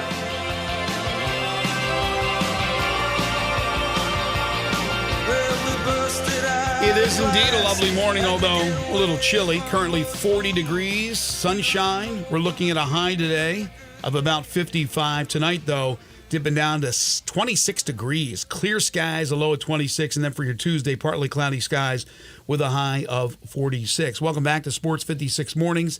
Hour 2 of the program on this Monday, December 18th, 2023. Greg Gaston, Eli Savoy, and Zach Boyd with you from the Family Leisure Studios. Family Leisure, where family and fun come together. Their Christmas sale continues. Head on over and see what they have to offer. 2120 Whitten Road, just north of I-40. Mr. Announcer Man was right on target, because Hour 2, each and every day, is brought to you by our friends at James Gaddis Jewelers. They're your family's jeweler. 4900 Poplar between Mendenhall and St. Nick. On the web at gaddisjewelers.com. Each Monday and Friday, they bring you the Memphis Sports Fact. Did you know Grizzlies forward Jaren Jackson Jr. is averaging 31.5 points, 1.3 steals, and 2 blocks over his last 6 games, and has scored 20-plus in all 6 of those games. The Grizzlies back in action tonight. We'll talk about them a little bit later on. They will take on the Oklahoma City Thunder. Again, for all your Christmas and really $365 a year, all your jewelry needs, it's James Gaddis Jewelers, 4900 Poplar between Mendenhall and St. Nick, and on the web at gaddisjewelers.com. The Oh, we were talking about North Carolina. And speaking of North Carolina, sad news, Eric Montrose has died. Oh, wow. He was diagnosed with cancer just 9 months ago. I did not know he had been diagnosed with cancer, but 52 years old. He was part of the 93 championship. Is that right? Yeah. Would that have been right? I think that's was it right. 93 that they won it? I think that's correct. I'd have to look it up, but I think that is makes sense, yes. Correct that he was part of that team. But, man, that's awful. That's awful horrible. to see. Some more texts here on the Tigers, 901-360-8255, 901-360-8255. That is the Sports 56 listener line. Reggie says, does it make sense to take a timeout, if you have one, before the free throws in the last seconds of the game to give the guys time to get their wind back before shooting the free throw? I believe they miss because they are winded. I guess it depends on how many timeouts you have. You don't want to use your last timeout on that. I am not icing my own guys. No, I don't think they're missing those free throws because they're tired.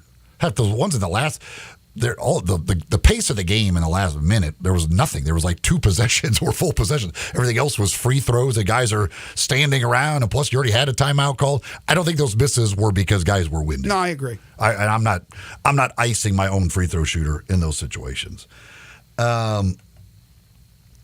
Another texter says, my opinion, David Jones really needs to play more team ball.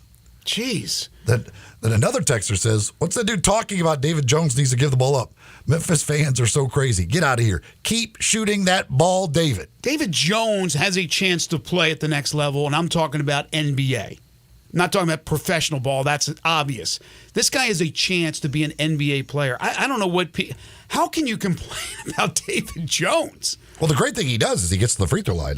Does he take some bad shots? Yeah, he does. Whatever. But that's him. I am fine with him taking those because, again, a lot of times sometimes he'll get the rebound off them, but he finds ways to get to the free throw line. So even when he has a day where he's not making 3-pointers, he still ends up scoring 22 points because he gets to the free throw line. He finds ways to score. He's the best scorer on this team. I have no problem with David Jones taking a few bad shots here and there. And he's drawing double teams. He's getting you 6 rebounds. The guy is a stud. If you don't recognize that, I mean, I don't know what you're looking at. Somebody says, just curious, didn't we play Virginia a few years ago? And I think we lost, but I have confidence we can get this one tomorrow. Have they played Virginia since they played them in the NCAA tournament that one year? That was a long time ago. That was with Josh. Zach, can you check that out? I don't remember, obviously. I don't think they played a regular season game against them. Yeah, right? I didn't have to do charts. Obviously, I'm not calling this game tomorrow, so I haven't really done any homework as far as that's concerned. I know they got a couple of guys who may play at the next level. That's what we're hearing, NBA. But as far as when they played them last, I don't remember. Yeah, I don't remember them playing him since the NCAA tournament, and I don't know what year that was, but I know that was Josh Pastner. Yeah, I don't think they got killed. And they haven't played him under Penny Hardaway. This is a home and home, so next year they'll go to Charlottesville. Just like next year they'll go to Clemson, and that'll be a raucous crowd. Was that Virginia Tech that they played a couple years ago? They did play Virginia Tech a few years ago. Was that in the NIT? No, it was during the season. No, wait. They played them in the NIT. Did they play them in one of those tournaments? That's what I was I can't remember. to myself. Yeah, I don't think it was Virginia. But again, next year they return the favor playing in Charlottesville and in Clemson. And Clemson, if you thought it was raucous in Memphis, it'll be the same at Little John Coliseum. And what's interesting is you had P.J. Hall throughout this game with his antics going at the fans. I love that he was doing that, but I loved it that the fans were giving it back to him and then some, and obviously the Tigers fans got the last laugh. Yeah, that was Virginia Tech in the 21-22 season. Thank you. Virginia, by the way, no surprise here, they play the second slowest pace in the country. There's only one team that plays at a slower pace than them, but they are number 2 in defense in the nation. Basically, every defensive number they have is absolutely fantastic. They block shots, they get turnovers. Teams only shoot 26% from 3-point range against them. This is your typical Virginia team. Like this is what they are. It's what they have been forever under Tony Bennett. They are going to try and win with defense and slowing the pace down. Dwayne says, how in the world is James Madison ranked? If you look at that schedule, they beat Michigan State, and that's it. Radford, Kent State. But they're undefeated. What and happened they got the win there? over Michigan State. What happened was they beat Michigan State early in the season, so everybody went gaga over that win. Since then, Michigan State has lost a bunch of games. Now, Michigan State looked great over the weekend. They tattooed 6th-ranked Baylor 88-64. But I think because they beat Michigan State, it was a big upset early in the season, and they stayed undefeated. That's why they stayed in the top 25. But I'm with the Dexter here. They got one big win, and they've beaten a bunch of bad teams. They're a good, solid team, James Madison, but I don't think any match for Memphis. Yeah, last time they played Virginia was the 13-14 season in the tournament. Yeah, that's I know under Josh. Pastner, They played them in the tournament, got killed. I didn't think they had played them. It's 10 years ago. Since then. Tennessee Times was a good win for the Tigers. I believe having Rick Stansbury on the bench has helped Penny. He seems to be listening to him more during games. Penny's in-game coaching has improved, which is showing up on the floor. No question about it. Stansbury brings that veteran leadership, and Penny is more apt now to listen. He's obviously brought in veteran coaches now the last 3-4 years of his reign here in Memphis, and Penny has improved as a head coach, as a tactician, no question. You want to take a guess who was on that Virginia Cavaliers team? In 13? In 13-14? It was, let me think here. What year did they win the title? Brogdon? No, Brogdon hasn't been in the NBA that long, has he? It was Malcolm Brogdon. He was on that team. Wow, he's been in the league that long. So Brogdon, it was did Harris go to Virginia? Joe Harris? Was he a Virginia guy? I think so. Was he on that team? Guy. Is that right? Yeah. Wow. Is there another pro? Anthony Gill. I think he's a rotation player. Yes. But he came off the bench. Yeah, that was a really good team. Yeah, Virginia's had some really good teams through the years, one after another. I mean, his style. They've won a lot of basketball games using that style. The thing for tomorrow night is going to be: can you will your fast-paced style that you want to play on Virginia, or will Virginia dictate the pace and play? They're going to try to play slow. Can they slow down Memphis, who wants to get out and run? It'll be interesting. The contrasting styles of these two teams tomorrow should make for interesting basketball. Wayne Texan says, my season tickets are on row 5 in the nosebleed section, but I'm there. I was disappointed to see all the open seats in the lower sections, but at least the fans that were there were raucous and into the game. Memphis fan support, or lack thereof, especially when it comes to football, gets noticed and is definitely a negative for future expansion. See, I was told that the lower bowl was completely sold out. So if there were no shows, I don't know why. I don't know why there were, but those tickets were sold out in the lower bowl. Yeah, it looked good from what I saw on the broadcast. As far as I knew, there would be plenty of open seats upstairs. Barring getting into the top 5 and playing in probably another top 5 or top 10 team, I just don't see that they're ever going to have 18,000 people in there for a game. What they had was, that's a really good crowd. That's probably what you could expect as amongst the best crowds you're going to get, unless again you become a top 10, top 5 type team.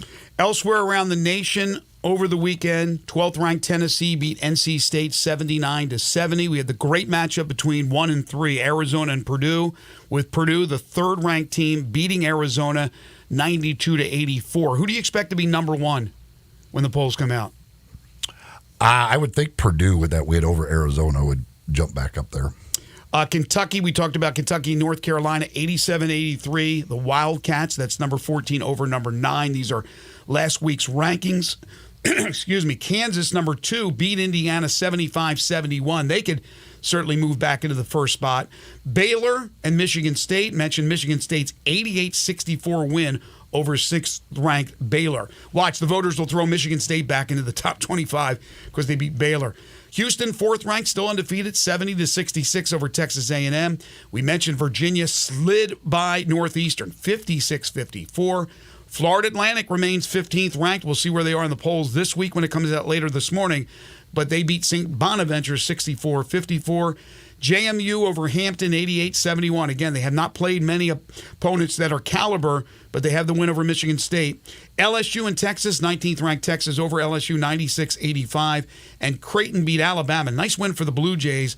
Bounce back win, 85-82. They are 8th ranked. So again, there wasn't a lot of losses from the top 25 teams.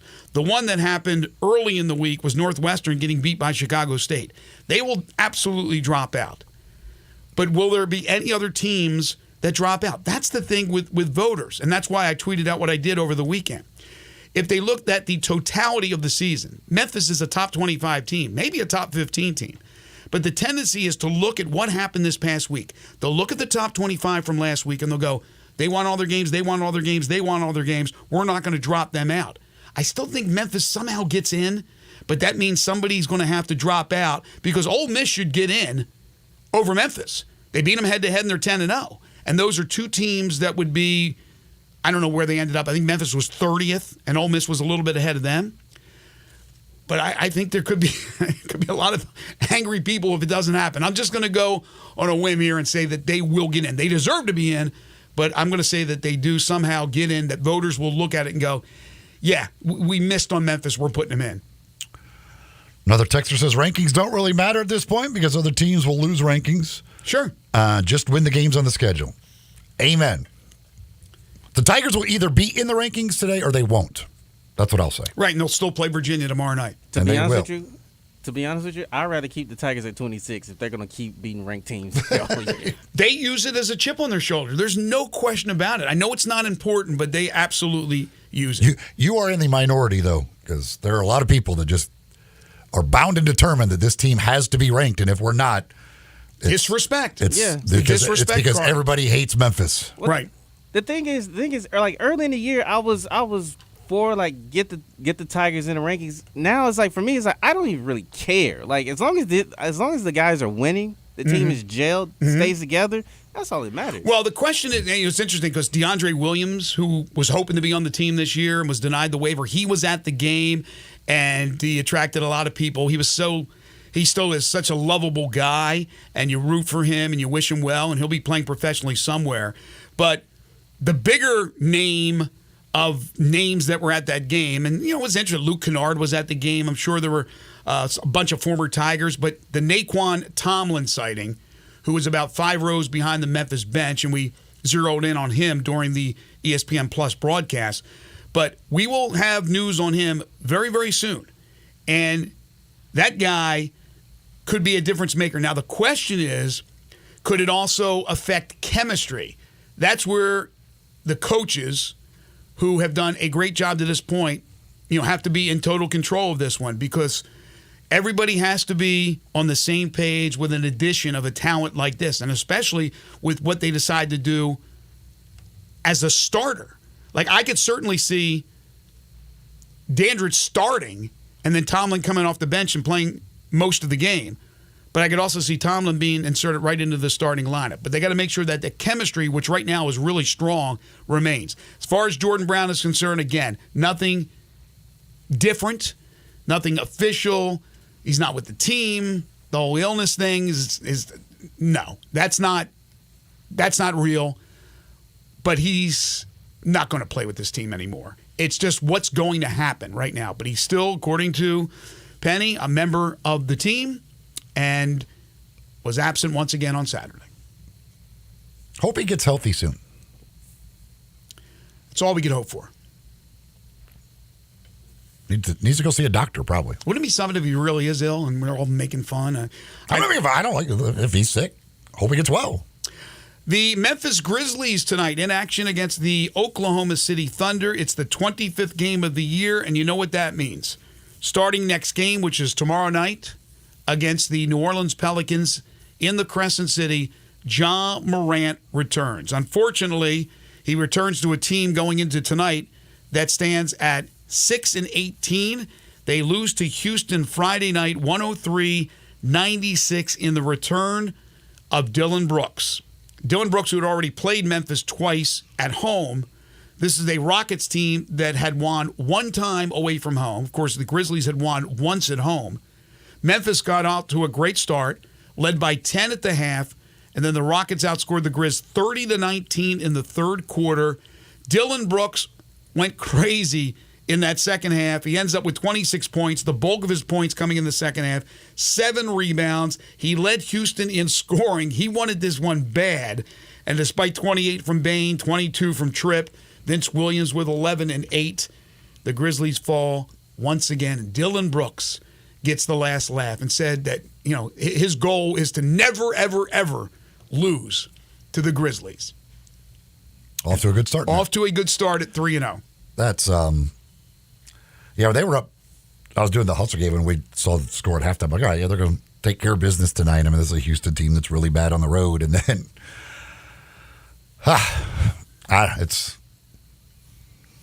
that's a rough. Like you can't lose that game. You can't lose to Houston at home, give them their second road win. Like you got to figure out a way to win. And you certainly can't let Dylan be the guy to beat you. Like you knew it was going to happen. That's just that's just painful. It's absolutely painful to have him do that and them come in here and get that win.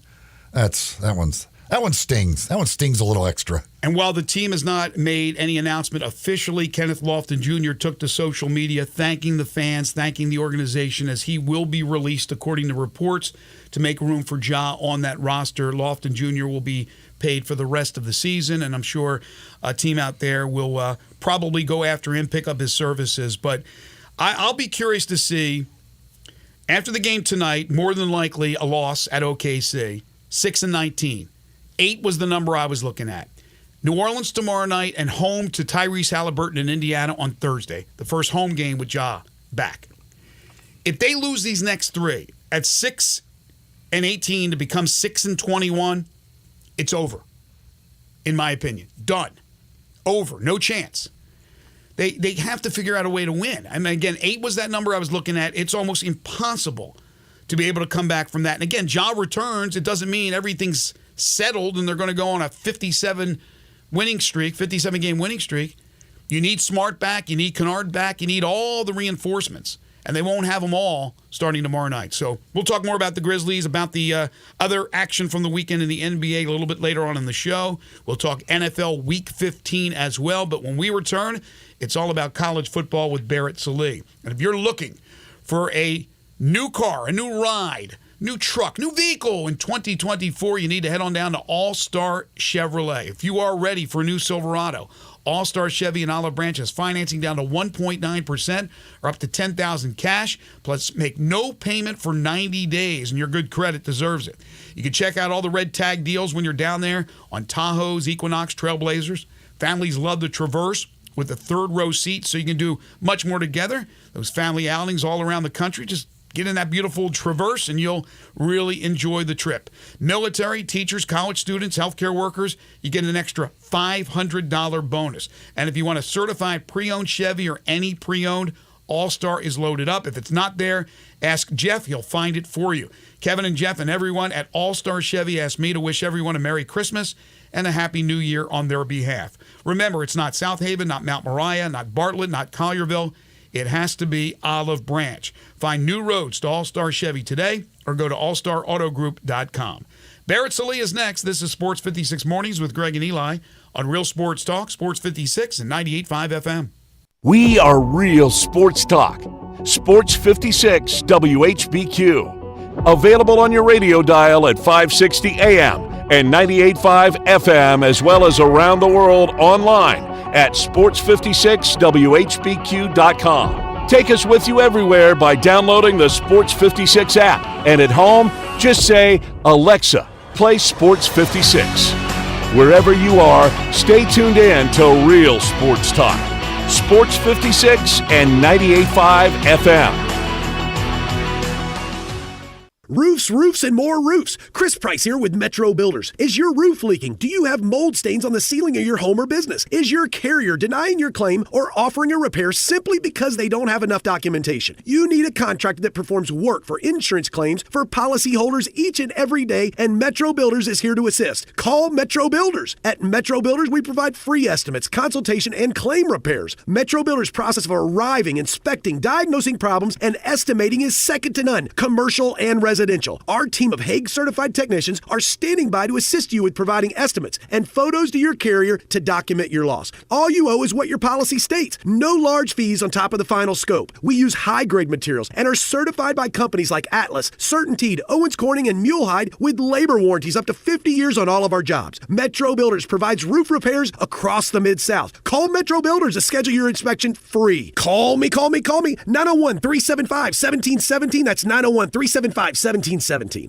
The season has changed. You know how I know? It's finally here, the Family Leisure Christmas Sale. Excellent deals on pool tables, shuffleboards, and saunas. Oh, we're just beginning.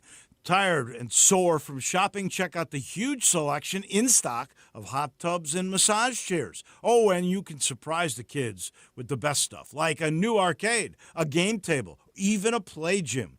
Gifts for the whole family to enjoy and enjoy together. Also on sale, theater seating, outdoor kitchens and grills, patio furniture, and fire pits. Merry Christmas from our family to yours. That's Family Leisure of Memphis. Every year we wait. They always deliver. They've done it again. The Family Leisure Christmas Sale is happening at I-40 and Whitten Road. That's 2120 Whitten Road to be exact. That's the place of shopping heaven. Family Leisure, where family and fun all come together.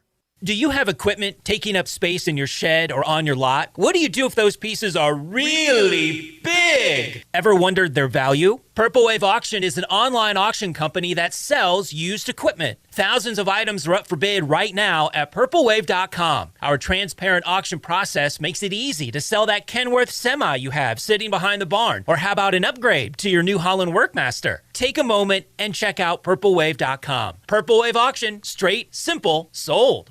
The wrap-up the year sales event is on at Gossett Chrysler Jeep Dodge Ram Fiat on the Pike. How about 2023 Fiat 500X, $22,990. 2023 Jeep Renegade, $24,990. 2023 Jeep Wrangler Rubicon 4XE, $499 a month. 2023 Grand Wagoneer 111 4x4, $10,000 off. And 2023 Dodge Charger SXT, $28,990. Now that's the best holiday list you'll find anywhere, and we guarantee it. So drive past the rest and come to the best at Gossett on the Pike, or shop online at GossettMotorCars.net. If you want it, we got it at Gossett Motorcars. 2023 Fiat 500X, stock number PP990492, MSRP 31355, Renegade PPP 75091, MSRP 30040, Wrangler MSRP 69870, Wagoneer PS 508331, MSRP 112285, Charger PH 636172, MSRP 35825, includes all rebates and incentives, PF 695, excludes tax title and license. See dealer for complete details. Offer valid through 12/31/23 with approved credit. Dealer stock only.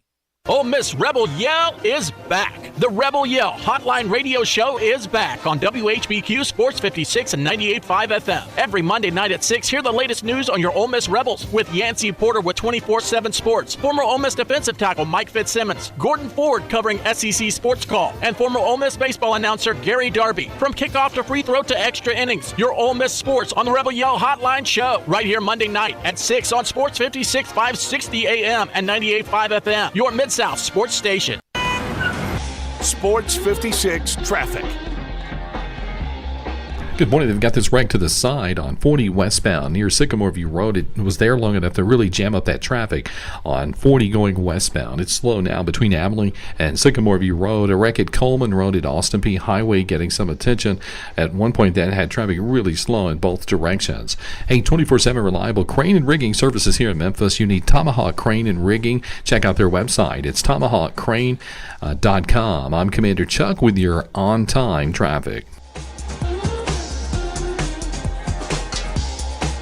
Now back to Sports 56 Mornings on Sports 56 and 98.5 FM. This hour is brought to you by James Gaddis Jewelers. Genuine diamonds, baby. Here once again, Greg Gaston and Eli Savoy.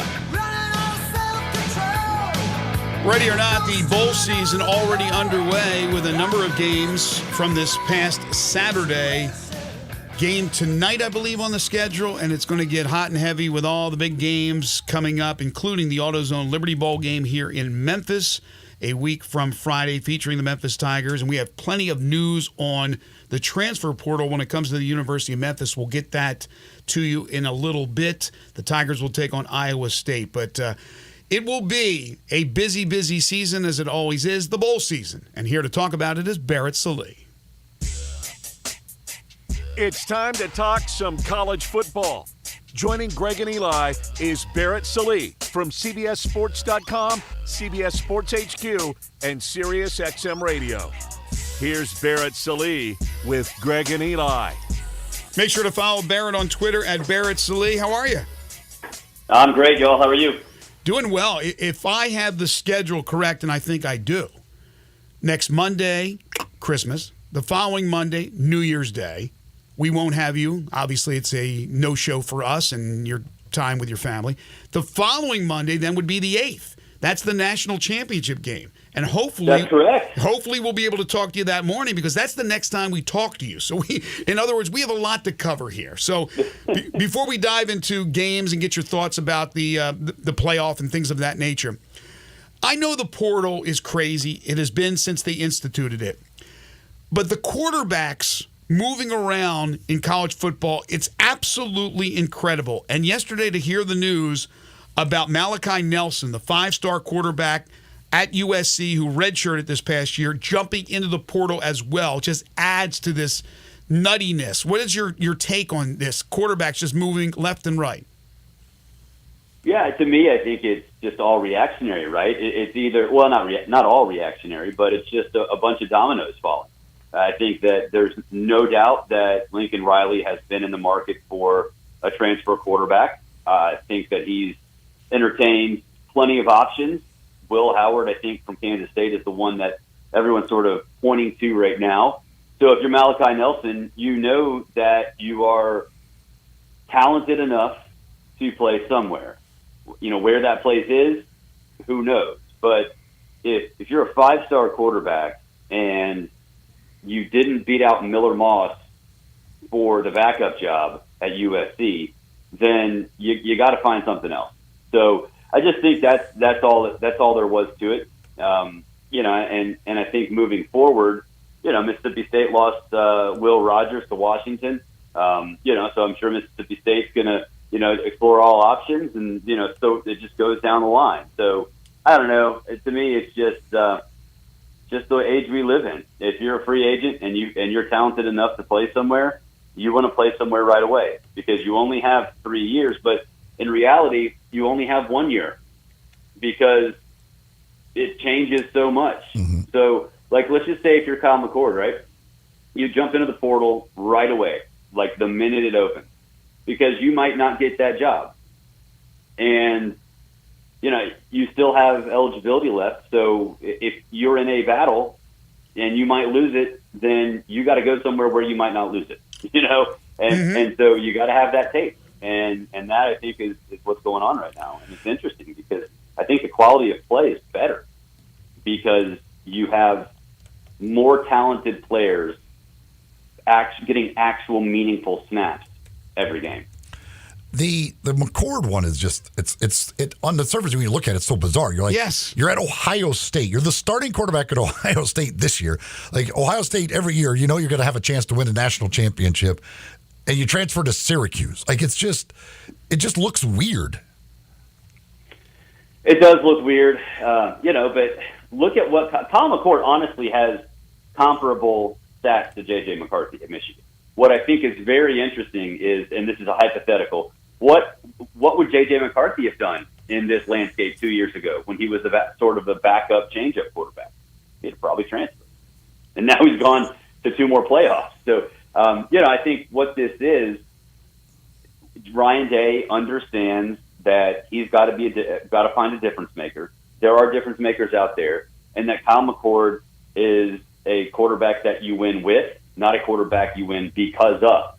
And so finding somebody who can be that superstar like like J.T. Barrett, like C.J. Stroud, like Dwayne Haskins, those guys are out there. And if you feel that it might not be Kyle McCord, then you got to let him know. You got to be honest with him. You owe it to him to be transparent after what he did this year, to say, all right, look, man, like we're going to not necessarily go in a different direction, but we're definitely considering it, and we are in that market. And if you're Kyle McCord, you got to make a business decision. It does because you can play. You can play somewhere no at Power 5 level. It appears that Ole Miss wants to get every single player in the portal added to their team, and they have really done a fabulous job. Now, Jackson Dart's interesting because he's already said, obviously, he's playing in their bowl game, but he has been non-committal about his future. So, that's something interesting. But as far as like every other position on that team, they've gone out and they've added. Juice Wells, the latest, comes from South Carolina, the wide receiver. They also got a product from Memphis here at Whitehaven High School, UT safety Tamarian McDonald. What is it about Ole Miss that's just crushing it as far as the portal is concerned? The portal king. Lane Kiffin? Well, yeah, I think with Lane, obviously the money's there. We'd be kidding ourselves if we said it wasn't, which is fine. That's this day and age, right? I think what Lane is doing, and I think this has been a plan that he has had for a while, and I think it's something that other coaches are going to look at moving forward, is that he knew his opponent. We talked about the SEC schedule last Wednesday, but he already knew his opponent. He didn't know when, but he knew who he was playing. And he knew it was going to be pretty easy, or at least compared to other SEC schedules, pretty easy. So, and the 12-game playoff is coming next year. So if all those things are sort of set up for you to begin with, don't you kind of need to go all in? Mm-hmm. Right? Like, isn't it a responsible thing to do to your bosses to say, okay, we can probably be a top 12 team with what we already got, but let's go all out and see if we can get this done, and not just be a team that can get into the 12-team playoff, which I think it will be, but a team that can win it. And so I think that's the mindset that Lane has, and I think that's a mindset that a lot of other coaches are going to have moving forward when they realize, okay, from a personnel perspective, we're set up pretty good already, and the schedule helps out a lot, and there are plenty of spots available in a playoff. So let's just go all out. Let's get it done. Let's see what happens for 1 year. You become a national championship team. You become a national championship coach. Your world completely changes. Do you think they get Walter Nolan too? Yeah, I think at this point, I think Lane gets everybody. I know there are. I think there are some other suitors that I wouldn't. I mean, this is so 2023 that are probably saved up some money, held some in escrow. Walter Nolan. Got some salary cap space. Yeah, exactly. But at this point, if you ask me anybody that is considering Ole Miss or that Ole Miss is considering adding, the answer is they're going to Ole Miss. So what you're saying is Ole Miss is paying the luxury tax next season. They're willing to. Yeah, they are. They're the Los Angeles Dodgers of the SEC right now. I don't know how many of these guys are deferring money, though. I think these guys are taking all the money now. I don't think there's any deferred money. No deferrals. I would hope so. I wish Shohei Ohtani would have done that, because then maybe the Braves could have a chance. But geez. The crazy thing is, like, it's because of the portal now, like, Wednesday is the signing day, right? For the early signing period or whatever. Are we still calling the early signing period? Oh, is there a high school signing? Yeah, like nobody cares because it's all about portal and nobody's recruiting high school kids anymore. Yeah, I mean, it's wild that you really don't have any of that. I mean, we have the whole Dylan Raiola thing where he might flip to Nebraska, and I do think he will flip to Nebraska. That's something that I do think will happen. Mm-hmm. But, I mean, KJ Osborne took a trip to Auburn, and he's one of the top players. He's committed to Florida State. I mean, the storylines, though, are not really there. And, that's the byproduct. See, that's the interesting part is, college football screwed up the calendar when it added the early signing period, especially when it added it where it did on the calendar. Because if we were to sit here in early February with transfers locked in, think about how awesome the first Wednesday in February would be. And think about how many flips there would be because there were no open spots. Mm-hmm. And think about how much money some of these high school kids could make because there's a massive deficiency that, exists on rosters because some coaches swung and missed. Yeah. Yeah. It would be awesome. See, that to me, like, they need to go back with what the transfer portal has become. You need to, you can't be competing with the transfer portal. Like right now as a high school, you need to let everybody know what transfers they've lost or gotten, and now they can actually kind of start recruiting maybe some of these high school kids. Hey, we need to fill some of these spots. Yeah, and you look at the top teams, there are some really good players. I mean, the numbers are there. I mean, it's around 23, 25, 27. Like, they are filling these classes. So So, I guess to an extent it doesn't matter all that much.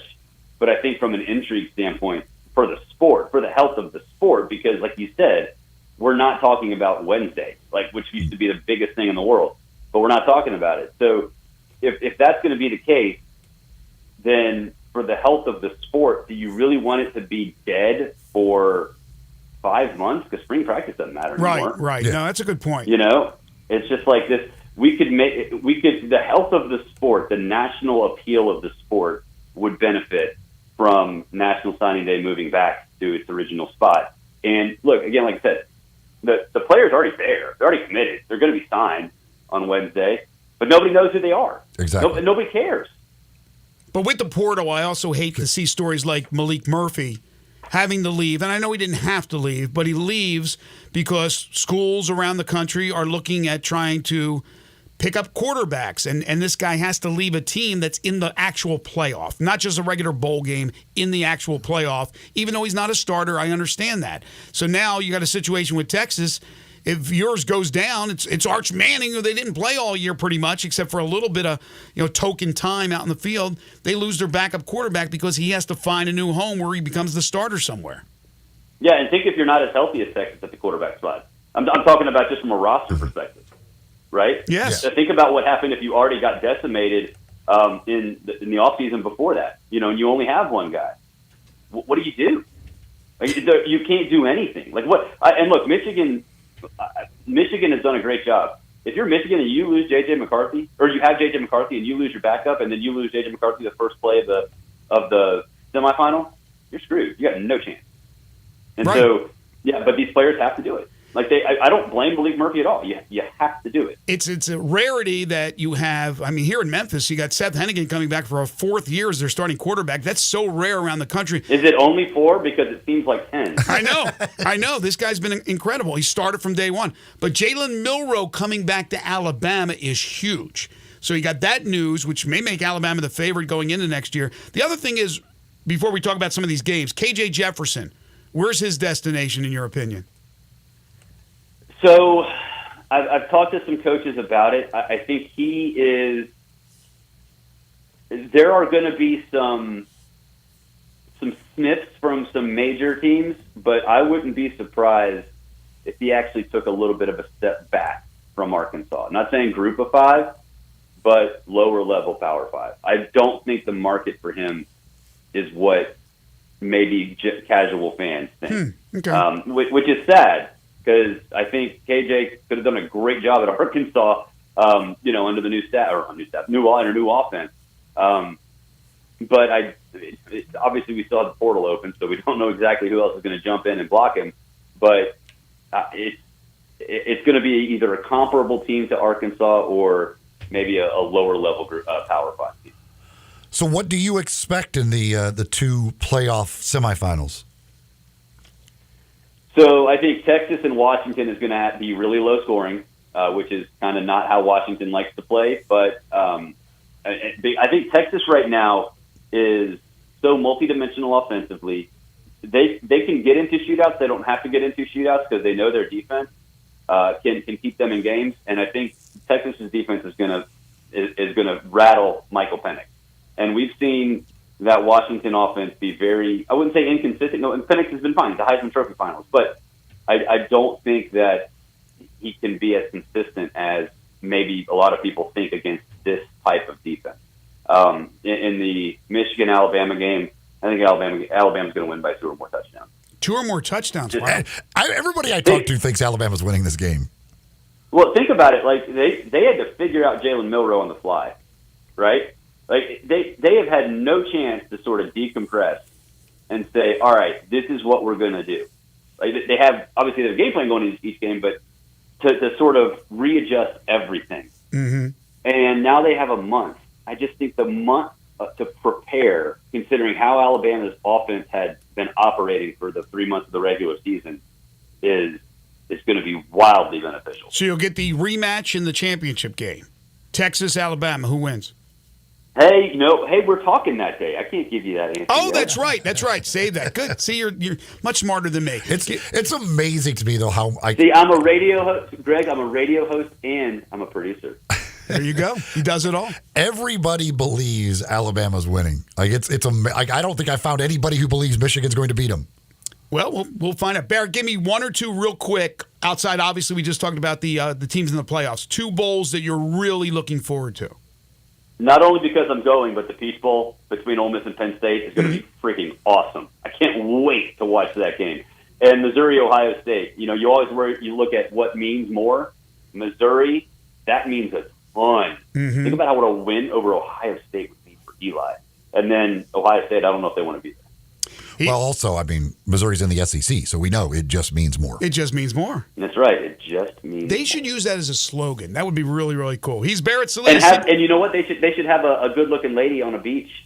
Maybe present it in commercial. He's Barrett Sallee, CBS Sports HQ, Sirius XM College Radio. You can follow him on Twitter at Barrett Sallee.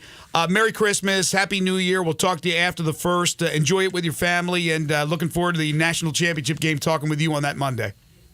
Thanks, y'all. Merry Christmas. Happy New Year. Be safe out there. Thank you, Barrett.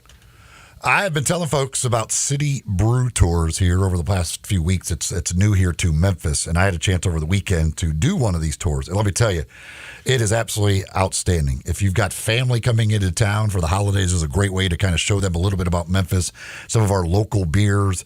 It's just a great time, and it's a great way to learn. First of all, you learn a lot about beer. You learn the history of beer. You go to these different breweries. You'll go to 3 different breweries.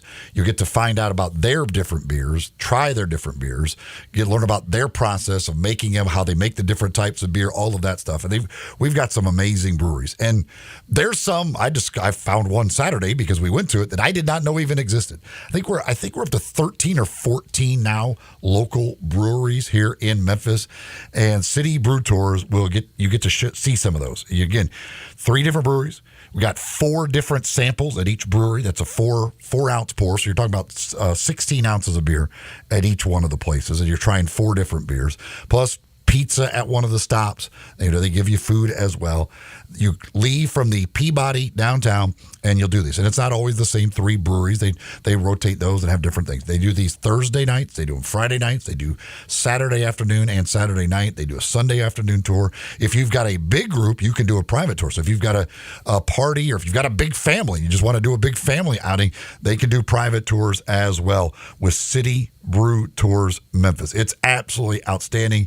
You'll love it. If you're a beer lover, it's great to not only hear about the different types of beer, the history of beer, but again, get to sample all of these different kinds of beer. Let me tell you, we got some amazing, amazing local beers in this town. I discovered, as a matter of fact, on the way home from the tour, I stopped and bought 2 different kinds of the beers that I had never tried before, didn't even know were in the city, and stopped and got some of those because they were that good. It's absolutely amazing. Go to citybrewtours.com/Memphis. That's citybrewtours.com/Memphis. Get signed up again to go on one of these City Brew Tours. Memphis Tigers football news. They did good over the weekend in the portal. We'll talk about that when we return. This is Sports 56 Mornings with Greg and Eli on Real Sports Talk, Sports 56 and 98.5 FM.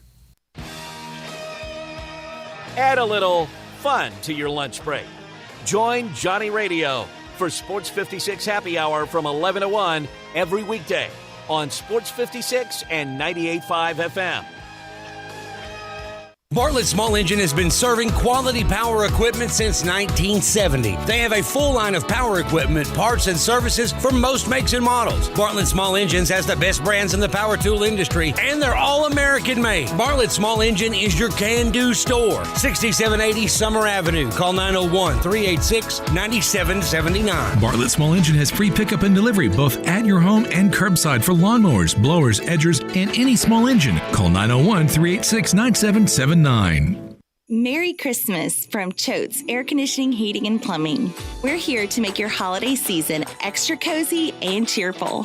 For the first 50 customers who purchase a new Carrier system or tankless water heater, we have a special gift for you. Choose from a free 75-inch smart TV, a PlayStation 5, an Xbox X, a Nintendo Switch, or a $500 gift card on us. It's our way of spreading holiday joy. But hurry, this festive offer will only last through December 24th.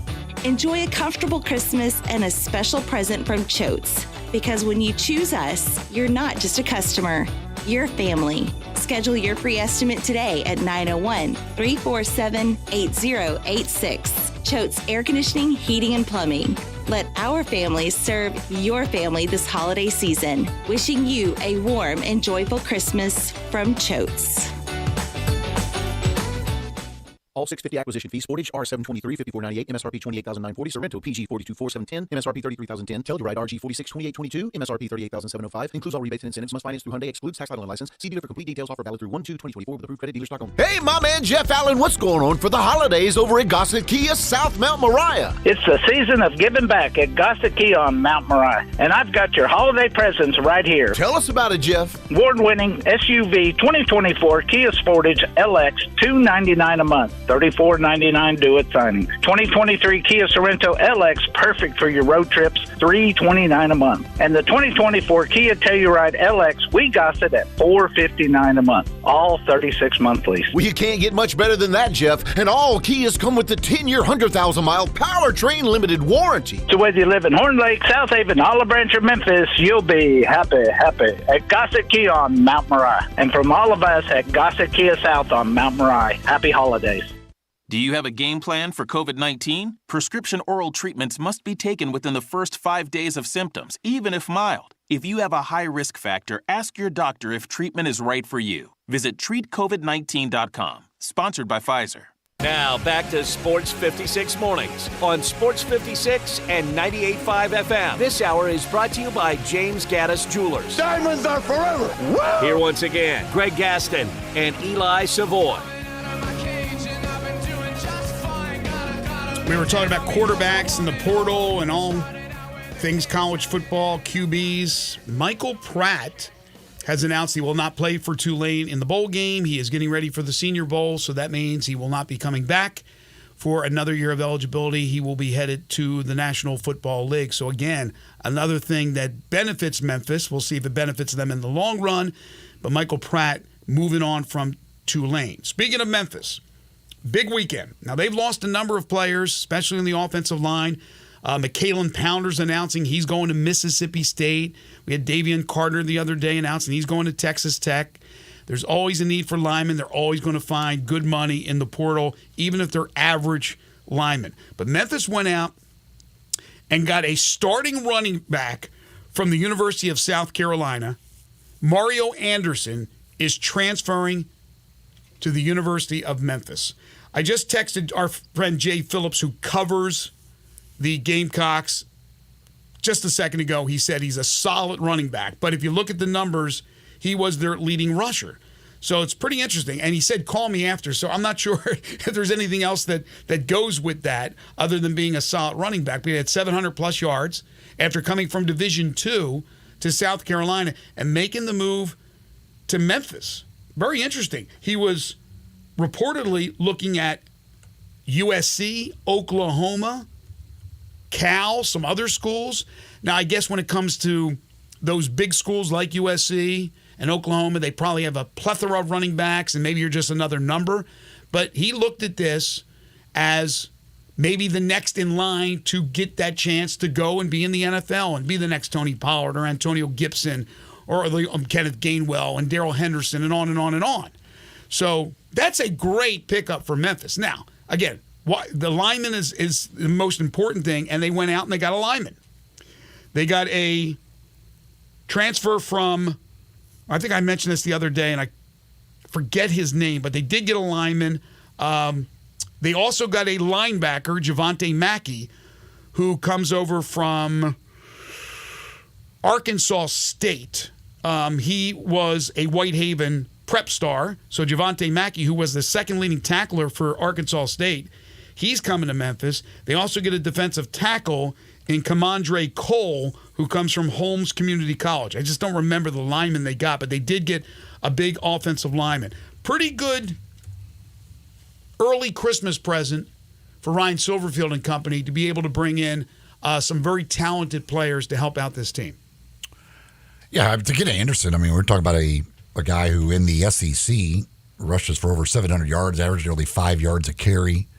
You would think that's, that'll translate well to the American Athletic Conference and to the University of Memphis. And They've been, seems like every year they go out and get, a new running back in that portal. And, I would think that this looks on paper like a heck of an addition in the backfield with, Blake Watson obviously having the great year last year coming in. And Sutton Smith will be back. Yeah. But this gets over, leading an SEC team in rushing and averaging nearly 5 yards a carry.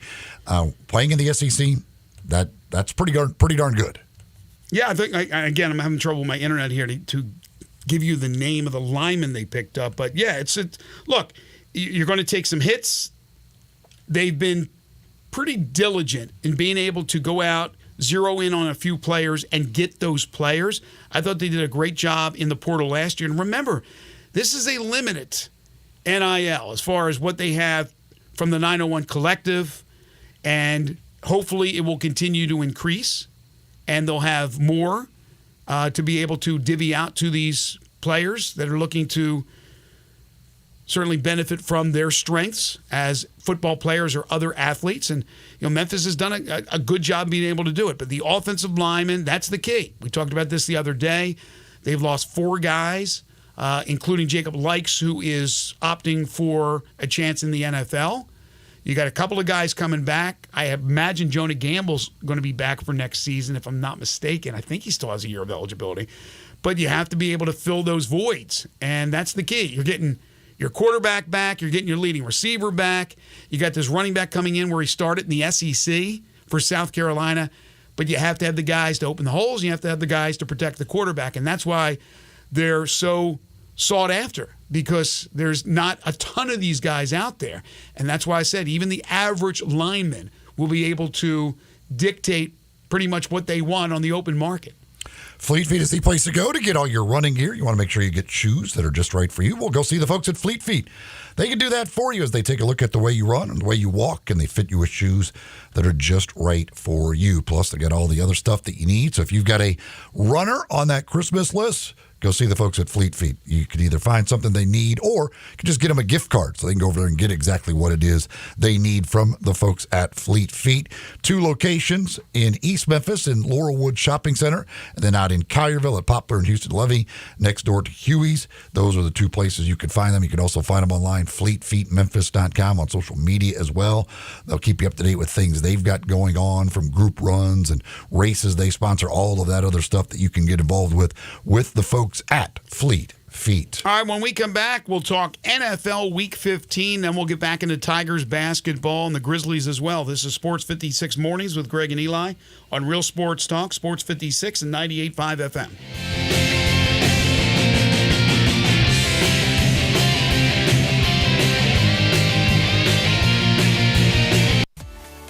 At Jason's Deli, when you're dining in or picking up curbside, you can expect wholesome food and no surprises, just delicious sandwiches, crisp salads, and quick quality meals made with the freshest ingredients and no artificial trans fats, MSG, high fructose corn syrup, or artificial colors and dyes. Around here, a lot of thought goes into what we put into our food and what we take out of it, because you're not just taking a bite, you're getting a taste of who we are. New items are constantly being created to expand our menu for all tastes and special diets, with vegan and gluten-free options available. Convenience and on-time delivery you can count on. It's just a click away at jasonsdeli.com, so whether you need to feed 5 people or 5,000, the team at Jason's Deli, they have the credentials and the commitment to keep you satisfied. Freshness is nearby at Jason's Deli, with locations at Ridgeway in the Park Place Center, Poplar and Highland, Germantown Road in Cordova, and on Goodman Road in Olive Branch. Jason's Deli. It's wholesome food and no surprises. Case IH is a proud supporter of the Mississippi Farm Bureau, and thanks to a membership benefits partnership, Mississippi Farm Bureau members receive a discount of up to $500 on every qualifying Case IH tractor and piece of equipment you purchase. This discount may be used with other promotions, rebates, or offers. So join Mid-South Ag Equipment and the Mississippi Farm Bureau and pocket up to $500 in savings. Call Mid-South Ag at 662-890-3141 to get your discount today. I'm Georgios. I'm the co-founder of Nutrafol. My hair started to thin. I took a pharmaceutical drug, but I suffered from sexual dysfunction. Having to choose between my hair and my health was not really a great choice. Nutrafol, the #1 dermatologist-recommended hair growth supplement brand. Keep growing at Nutrafol.com/men. That's NUTRAFOL.com/men. These statements and products have not been evaluated by the FDA. These products are not intended to diagnose, treat, cure, or prevent any disease or condition. Paid for by Nutraceutical Wellness, Inc.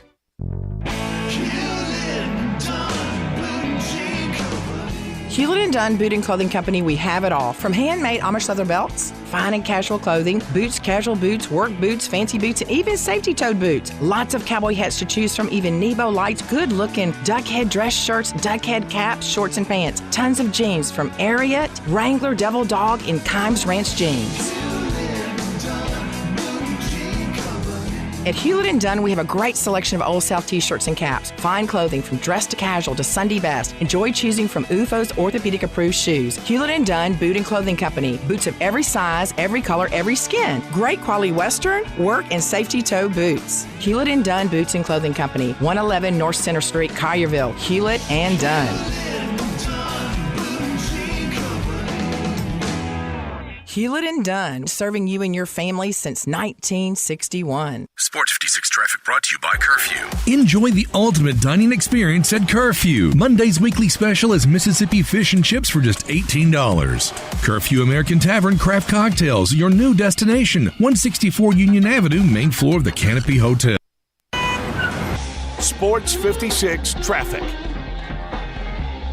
Good morning. Still running a little bit slower than normal over here from an earlier crash on 40 westbound right near Sycamore View Road. Again, it is over to the side as that traffic continues to pick up on 385 Billmore Parkway coming inbound towards 240. Still not too bad right now on 55 as you head up through South Haven. They're finishing up a couple of wrecks, including Austin P. at Coleman Road. Hey, Weimer's Jewelry, located 7525 Highway 64. Shop local, save a lot of money this holiday season at Weimer's Jewelry. I'm Commander Chuck with your on-time traffic.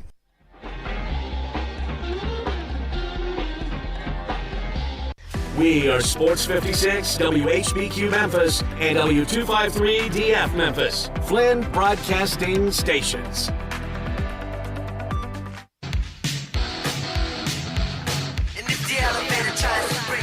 Now, back to Sports 56 Mornings on Sports 56 and 98.5 FM. This hour is brought to you by Acura of Memphis. Here once again are Greg Gaston and Eli Savoy. Rolling right along on a Monday morning. Welcome back to Sports 56 Mornings.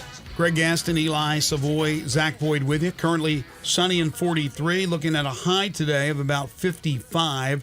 Tonight, clear and cold, 26 degrees for a low, and then tomorrow, partly cloudy skies for your Tuesday with a high of 46 degrees. Going to talk some NFL and get back into Tigers hoops and Grizzlies. Grizzlies back in action tonight as they play at Oklahoma City, the 25th game of the year for the Grizz. That means Ja is ready to go tomorrow night in New Orleans to make his season debut. I did want to mention this before we get into the NFL.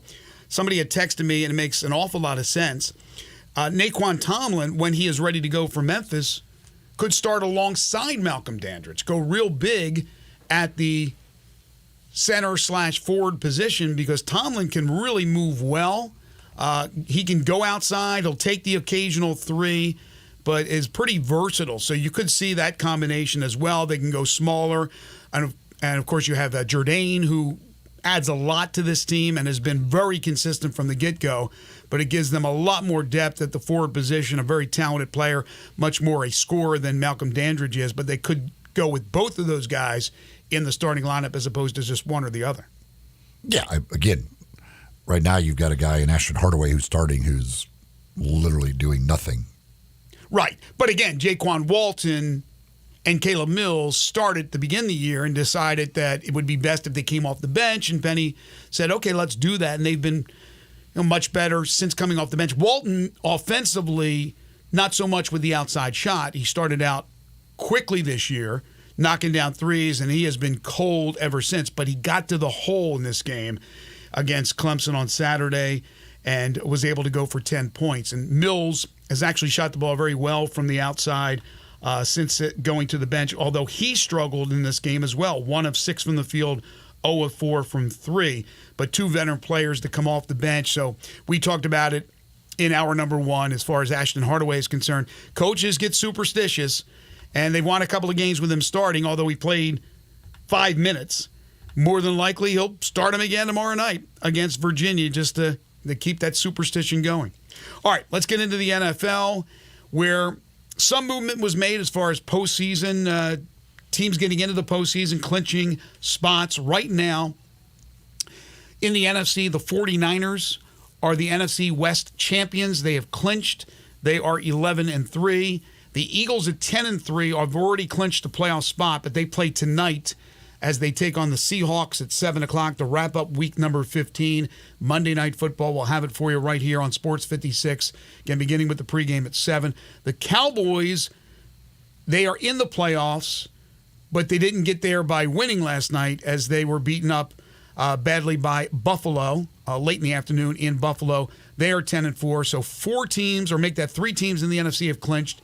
And in the AFC, the Ravens, with the win over the Jaguars, they clinch a playoff spot as they are now 11-3. So you're going to have 14 in the playoffs. Right now, 4 of those spots are taken, 10 more still up for grabs.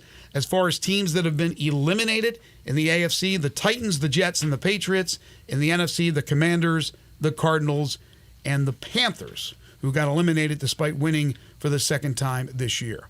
Let's begin with the Titans and the Texans in Nashville. I know this is a sore spot to you.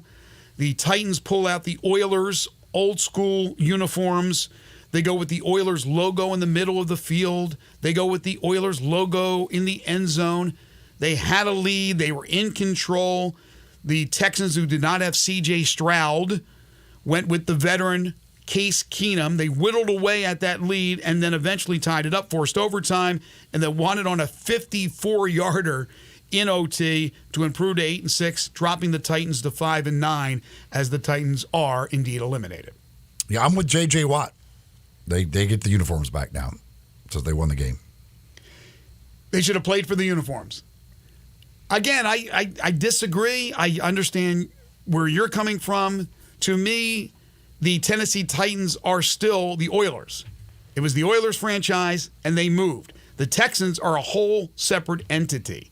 So I understand why the Tennessee Titans would still do the throwback Oilers uniforms. They honored Billy White Shoes Johnson. They'll continue to honor players from the past in their franchise history. But again, I can hear the argument, and I've heard it from you many times, that the Texans, they're the team in Houston. So they should be the one honoring the team that played in Houston. And this is the NFL, but the NFL is just so bizarre. Like, this is such a bad loss for the Titans. To have beaten Miami and then follow that up with this loss. I mean, you're playing the Texans without C.J. Stroud, without Tank Dell, without Nico Collins. Like, you should never lose that game. Like, and you're playing against Case Keenum. That team, you should beat every single time. And to blow the lead, like that is a horrendous loss. It's just, but that's the NFL. Like, you could beat the Dolphins one week and then turn around and lose to a Texans team that is without their best players. That's just the way it works. Yeah, they were kicking field goals when they needed to score touchdowns. And again, as I said, the Texans just kind of whittled away. DeMeco Ryans, he should be a big-time candidate for Coach of the Year. I mean, there's no question about it. What a job he has done with the Texans. And, oh, by the way, to add a little bit to the Titans' woes, Derrick Henry, after the game, talking to the media, saying he's pondering his future. His future may not be much longer with the Tennessee Titans. Dude got 20 touches for 10 yards. It's incredible. That alone for DeMeco Ryans and that defense is just absolutely insane. To hold Derrick Henry to literally 10 yards on 20 touches should be impossible, but that's what they did. The New York Jets continue with the longest drought in all 4 major sports. 13th straight year that they're not going to the postseason. They were eliminated by the Dolphins in a yawner, 30-0, as the Dolphins improved to 10-4. They did not have the services of Tyreek Hill. It didn't matter. Zach Wilson, who was coming off a really good performance, which has been a rarity this year, gets hurt in the game. Trevor Siemian replaces him. So the Jets have 3 more games to go. There is no way that Aaron Rodgers, as much as he wants to come back, should play one down for the Jets the rest of this season? I certainly wouldn't think so. I don't know why you would put him out there even if he did want to play. That's malpractice, my friend, if the coach allows that to happen. I don't care what Rodgers says. Again, this is last week, Zach Wilson, against that same defense, by the way, that shut down Derrick Henry, all that other stuff. Zach Wilson looked great last week. They put up 30 points. And then the following week, you score 0. Right. It's trying to predict the NFL is really, really hard because a lot of stuff that happens in the NFL just doesn't make sense whatsoever. Did Lang's girlfriend hit the slap game? No, she lost with Jacksonville last week. Oh, man, the rarity, the loss. The Buccaneers beat the Packers 34-20. They go into Lambeau. They improve to 7-7. The Packers fall to 6-8, pretty much ending their hopes for the postseason. Baker Mayfield was great. 381 yards, 4 touchdown passes, including one to Mike Evans. That was his 92nd career touchdown reception. He's tied for 12th all-time. Devontae Adams and I believe Gronk are the other two with 92. But Baker Mayfield seems to have found a home. I would imagine they're going to look at a long-term for him. I don't know about that, but I mean, Baker has these games in him. Like, he's always had these games in him. He'll have these, and then he'll have the game where he throws 3 interceptions and looks bad. It's just, and when you've got that Tampa team, I mean, you're talking about Mike Evans and Godwin as your receivers, It's a pretty good combination to start with. Sure, absolutely. And White, the running back, is actually pretty darn good. So, they've got offensive weapons. Unless you want to go back and take another young quarterback, and I don't know where they would draft. They have Kyle Trask, who's gotten beaten out for the starting job. I would think Baker Mayfield is probably in your top 12 in the league? Top third quarterbacks? No. Seriously? Do you know what's out there? I mean, if you're talking about guys who are currently starting with all the backups that's starting. Yeah, that's what I'm talking about. I'm talking about regular quarterbacks. No, he's not. They want to have a parade for Tommy DeVito. He's not my top 12. And they lost. Speaking of DeVito, 24-6 Saints over the Giants. Saints now 7-7. Giants are 5-9. Derek Carr, 3 touchdown passes. DeVito went 20 of 34 for $177, 4 rushes for 36 yards. And his agent was back, donned in green. That's the jacket I guess you get for getting into the Italian Hall of Fame. He's got the Saints all doing his celebration where they sack him. Everybody's wanting to get the little Italian celebration going. Come on, Saints, leave that alone. It's Tommy DeVito's celebration. You talk about a bad loss. The Falcons lose to the Panthers, who are not trying to win, quite frankly, 9-7. Well, they are. They don't care because they don't get the pick. Yeah, that's right. Anyway. They give the pick to the Bears. You're right. Eddie Pinheiro, game-winning field goal, 29 yards out as time expired. Arthur Smith, you wonder about one of Fred's children, how long he'll last in Atlanta. This is a division that's wide open for anybody to win, and they lose to the Panthers? Yeah, that does not do good things for your job security as a head coach. Losing to the one-win team, probably not to their. And that, I mean, the weather was brutal. That's just tough conditions, everything else to play in, and that kind of randomizes the game a little bit. The interception that Desmond Ridder threw at the end, I don't know what he was doing. Because there was another guy that was open. If you were going to decide to throw back kind of across your body, you had a guy wide open, and you threw it right to the defensive guy. I don't know what that was going on with that play, but that's not good. That's a team that needs a quarterback. And again, that's why I bring up Baker Mayfield being, I think, still in the not the upper echelon, but the top third of quarterbacks, because that's one of the veteran guys, not veteran, but Desmond Ridder has now been a starter for a couple of years. It wasn't like he was on the practice squad and they elevated him. He's their starting quarterback. Baker Mayfield's 10 times better than that guy. Browns beat the Bears 20-17 as they improved to 9-5. Bears fall to 5-9. It looked like the Bears had this game. They led 17-7. Browns come back and win. Joe Flacco, who threw 3 picks, including a pick 6, leads his team to the comeback win, goes 28 of 44, 374 yards, 2 touchdowns, and the 3 picks, as I mentioned. Joe Flacco. I don't understand how Cleveland continues to do. They pull out games they have just no business winning. I think that's like 6 game-winning scores in like the last 2 minutes of games or something like that. They said, I was like, this is like 4 different starting quarterbacks have won games. They win, they find a way. Like, there's no way they should have won that game. Right. When the Bears were up 17-7, it looked like it was over. Absolutely no chance whatsoever. And then Flacco decides to go crazy, and it's just, I don't know. Like, they just continue to do it. When you need a stop defensively or stops, that defense is really, really good. They're special. So that defense gives you a chance to come back. And Flacco's a veteran, and he's looked good. Let's be honest. He's looked good for 3 games. Yeah, he threw some picks, but gosh, the dude was sitting around doing nothing. And all of a sudden now he's leading Cleveland into what will be the postseason and a chance to really shine again. Joe Flacco, who once led Baltimore to a title. So he's good. He's a veteran. He's a veteran quarterback. But again, the play as well as he's played, pretty amazing. Chiefs beat the Patriots 27-17 as they go to 9-5. Patriots 3-11. Again, the Chiefs win. They were trailing early. I know it's a roadie. They still don't look like the Chiefs to me. Pat Mahomes 27 of 37, 305, 2 touchdowns, a pick. Mahomes is always going to do Mahomes things. Bailey Zappi, your favorite quarterback, 23 of 31, a $180, a touchdown and a pick. But the Chiefs win.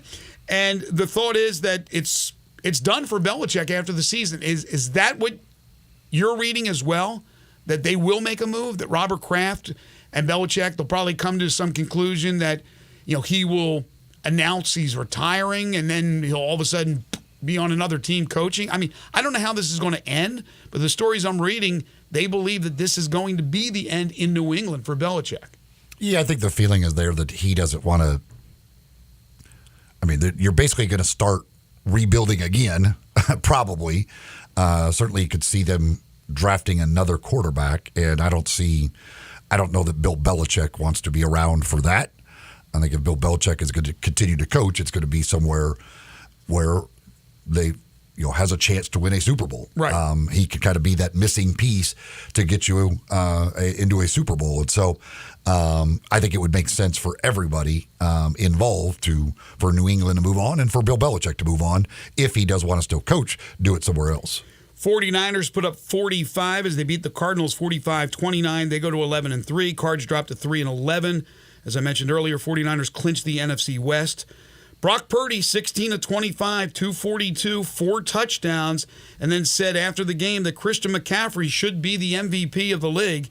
And I wouldn't argue with him. McCaffrey with 3 more touchdowns, about 180, 190 total yards offense. He is a hell of a weapon. He and Debo are both great weapons to have. Purdy continues to look good, and they're just destroying teams right now. And their offense is, again, when they've been healthy, they just go out and put up 30, 40 points basically every single week when they've had all of the pieces together. Yeah, and speaking of when you're healthy, I had the Rams in the playoffs, and they had been banged up for the most part all year long. They're a lot healthier. Kyron Williams is back, Cooper Kupp, and Matthew Stafford. They beat the Commanders. Again, it's the Commanders, 28-20, but they're 7-7. So watch out for the Rams. Commanders fall to 4-10. Stafford, 25 of 33, 258 and 2 touchdowns. And the aforementioned Williams, 27 carries, 152 and a touchdown. We already talked about the Bills and Cowboys to open up the show today. Bills win 31-10. They improved to 8-6. They got to keep winning. Cowboys fall to 10-4. James Cook, the second coming of Emmitt Smith, or maybe in this case O.J. Simpson, 25 carries, 179 yards and a touchdown. Yeah, again, I mean, the first half, those the Cowboys give up 3 touchdowns. All 3 drives are helped by personal fouls. I still don't know how Sam Williams didn't block the punt. Me either. But you don't jump there. He literally could have grabbed the ball on the drop. He was there quick enough. I think he could have grabbed the ball when the punter dropped it if he wanted to, and to end up missing it altogether and getting the roughing the kicker call. Right. I mean, you had the punch-out fumble that wasn't ruled a fumble, and give the Bills credit, they went quickly. The Cowboys didn't have a chance to challenge that. They would have had the ball on that play if they had been able to challenge that. It was clearly a fumble recovered by the Cowboys. You had the roughing the passer that gave them the touchdown on the first drive instead of a field goal. You had there was going to be a 3rd and 19, and you get a penalty for the unnecessary roughness for hitting the receiver. Like, you're down. You should have been down. Buffalo should have had 3 points. Instead, they had 21.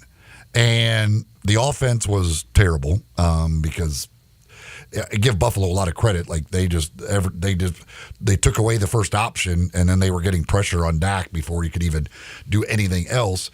And it's just again, this is the I know everybody continues to get excited about them, and I would say like go on the road and beat somebody because you're going to be on the road in the playoffs, right? And you get this team on the road, outdoors, especially when you get them on grass. All these things like. They are the numbers don't lie. Like they're not good on the road against good teams. They lose, and now they've been blown out a couple of different times. And the offense can look great when things are going and you're indoors and you're on turf, all of that stuff. But get out there, it's just not the same. And that's been the problem with this team throughout this season, but in past seasons as well. That they just don't. They can't go do that. That game is one they just haven't been able to go win. Well, speaking of teams going on the road and winning big games, the Ravens go to Jacksonville, beat the Jags 23-7, smother them defensively as they improve to 11-3. Jags fall to 8-6.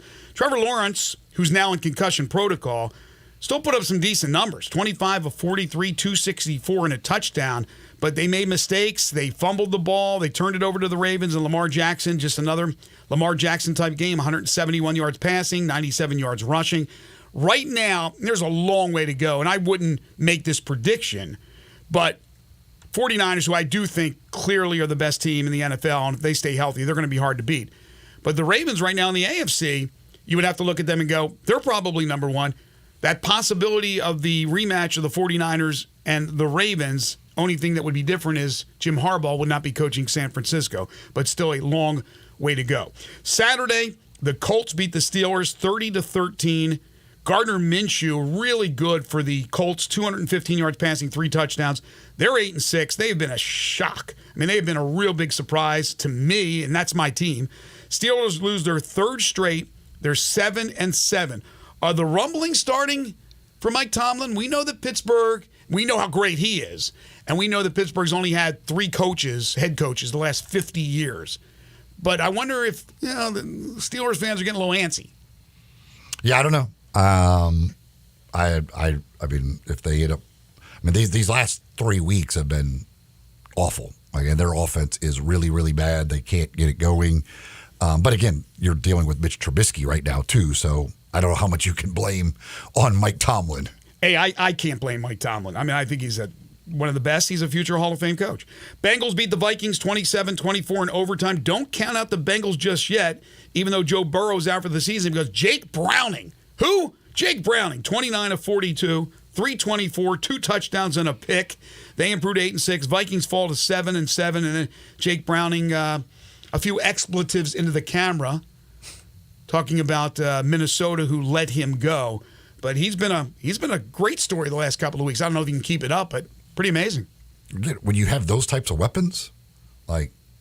You just got to get the ball to them. When you've got Joe Mixon and you've got Jamar Chase and you've got T. Higgins and all these guys, you just find ways to get them the football, let them make plays. But easier said than done. Yeah, it's still there are quarterbacks that can't get those guys the ball. And then the Lions beat the Broncos 42-17. That's more like it for the Lions, but they've become a little bit too much Jekyll and Hyde lately. They're 10-4. Broncos 7-7. Jared Goff 5 touchdown passes. When Goff is on, man, they're tough to beat. Now, he's had some really bad games recently with turnovers, but when he is throwing the ball like he was, zipping it, they are tough to beat. And then, of course, we had the Thursday night game in which the Raiders put up 63 on the Chargers. Tonight, the Eagles 10-3 at the Seahawks 6-7. Well, folks, Christmas is 1 week from today, a couple of weeks away from New Year's Day, and if you're looking for something delicious to eat, you don't want to cook, right? You want to order out? Well, let Corky's do the cooking for you. For their holiday feasts, you can order a smoked whole turkey and or a spiral sliced honey. Get them both. That's a spiral sliced honey glazed ham, I should say, with all the fixings. So ham, turkey, and all the fixings. Let Corky's do it for you. All you have to do is go to the website, corkysbbq.com. That's corkysbbq.com. Pickup dates December 22nd through the 24th for that holiday ham or holiday turkey. Let Corky's do the work for you. And again, if you're out there doing some shopping, especially last-minute shopping, you want a quick bite to eat, head on over to Corky's. 4 convenient locations: Poplar Avenue in Memphis, Poplar Avenue in Collierville, Germantown Parkway in Cordova, and Goodman Road in Olive Branch. We're going to get back into the Tigers, basketball, Grizzlies. More of your calls and texts at 901-360-8255. We'll do that when we return. This is Sports 56 Mornings with Greg and Eli on Real Sports Talk, Sports 56 and 98.5 FM. You already know you can listen to Sports 56 anywhere with the Sports 56 app or at sports56whbq.com. But you can also watch us daily with live video of all of our shows on Twitter, Facebook, YouTube, and Twitch. When you think about insurance and you want great value without sacrificing great service, I want you to think one place: the Eflin Insurance and the entire Eflin Insurance team. Matt and his group of professionals will access 10 leading companies to find the right home and auto program that fits your budget and your absolute needs. The Eflin Insurance team, the number 386-GER, 386-4777. Do you have equipment taking up space in your shed or on your lot? What do you do if those pieces are really big? Ever wondered their value? Purple Wave Auction is an online auction company that sells used equipment. Thousands of items are up for bid right now at purplewave.com. Our transparent auction process makes it easy to sell that Kenworth semi you have sitting behind the barn. Or how about an upgrade to your New Holland Workmaster? Take a moment and check out purplewave.com. Purple Wave Auction, straight, simple, sold. Hey, Doc, nice office. Quick question. If you had to choose, would you give yourself a root canal or run payroll? Run payroll, no question. Seriously? Have you run payroll before? Paying my team with Gusto couldn't be easier. Gusto gives me unlimited payroll runs, next day direct deposits, and automatically files my taxes. Saves me time. Wow, that's nice. Over here, Doc. Can I run payroll too? Choose payroll without the pain. Visit gusto.com/radio to sign up for free. Sports 56 listeners are smart. Smart enough to listen to Sports 56 and smart enough to get 25% off at Oak Court Salon. Ashley Waddell and Lane Lascola are expert stylists at Oak Court, and because they listen to Sports 56 and you listen to Sports 56, Ashley and Lane are giving you 25% off your first appointment. That's for cuts, color, highlights, balayage, Brazilian blowouts, and split-end treatments. Book today and save 25% at sports56.glossgenius.com. Roofs, and more roofs. Chris Price here with Metro Builders. Is your roof leaking? Do you have mold stains on the ceiling of your home or business? Is your carrier denying your claim or offering a repair simply because they don't have enough documentation? You need a contractor that performs work for insurance claims for policyholders each and every day, and Metro Builders is here to assist. Call Metro Builders. At Metro Builders, we provide free estimates, consultation, and claim repairs. Metro Builders' process of arriving, inspecting, diagnosing problems, and estimating is second to none, commercial and residential. Our team of Hague-certified technicians are standing by to assist you with providing estimates and photos to your carrier to document your loss. All you owe is what your policy states. No large fees on top of the final scope. We use high-grade materials and are certified by companies like Atlas, CertainTeed, Owens Corning, and Mulehide with labor warranties up to 50 years on all of our jobs. Metro Builders provides roof repairs across the Mid-South. Call Metro Builders to schedule your inspection free. Call me. 901-375-1717. That's 901-375-1717. Ole Miss Rebel Yell is back. The Rebel Yell Hotline Radio Show is back on WHBQ Sports 56 and 98.5 FM. Every Monday night at 6, hear the latest news on your Ole Miss Rebels with Yancey Porter with 24/7 Sports, former Ole Miss defensive tackle Mike Fitzsimmons, Gordon Ford covering SEC Sports Call, and former Ole Miss baseball announcer Gary Darby. From kickoff to free throw to extra innings, your Ole Miss sports on the Rebel Yell Hotline Show right here Monday night at 6 on Sports 56, 560 AM and 98.5 FM, your Mid-South sports station.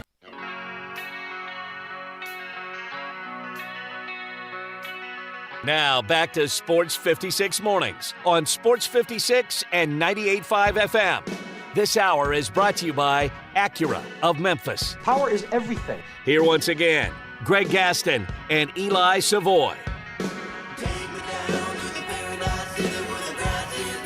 Acura Memphis, Ridgeway, 385. That's where you'll find them.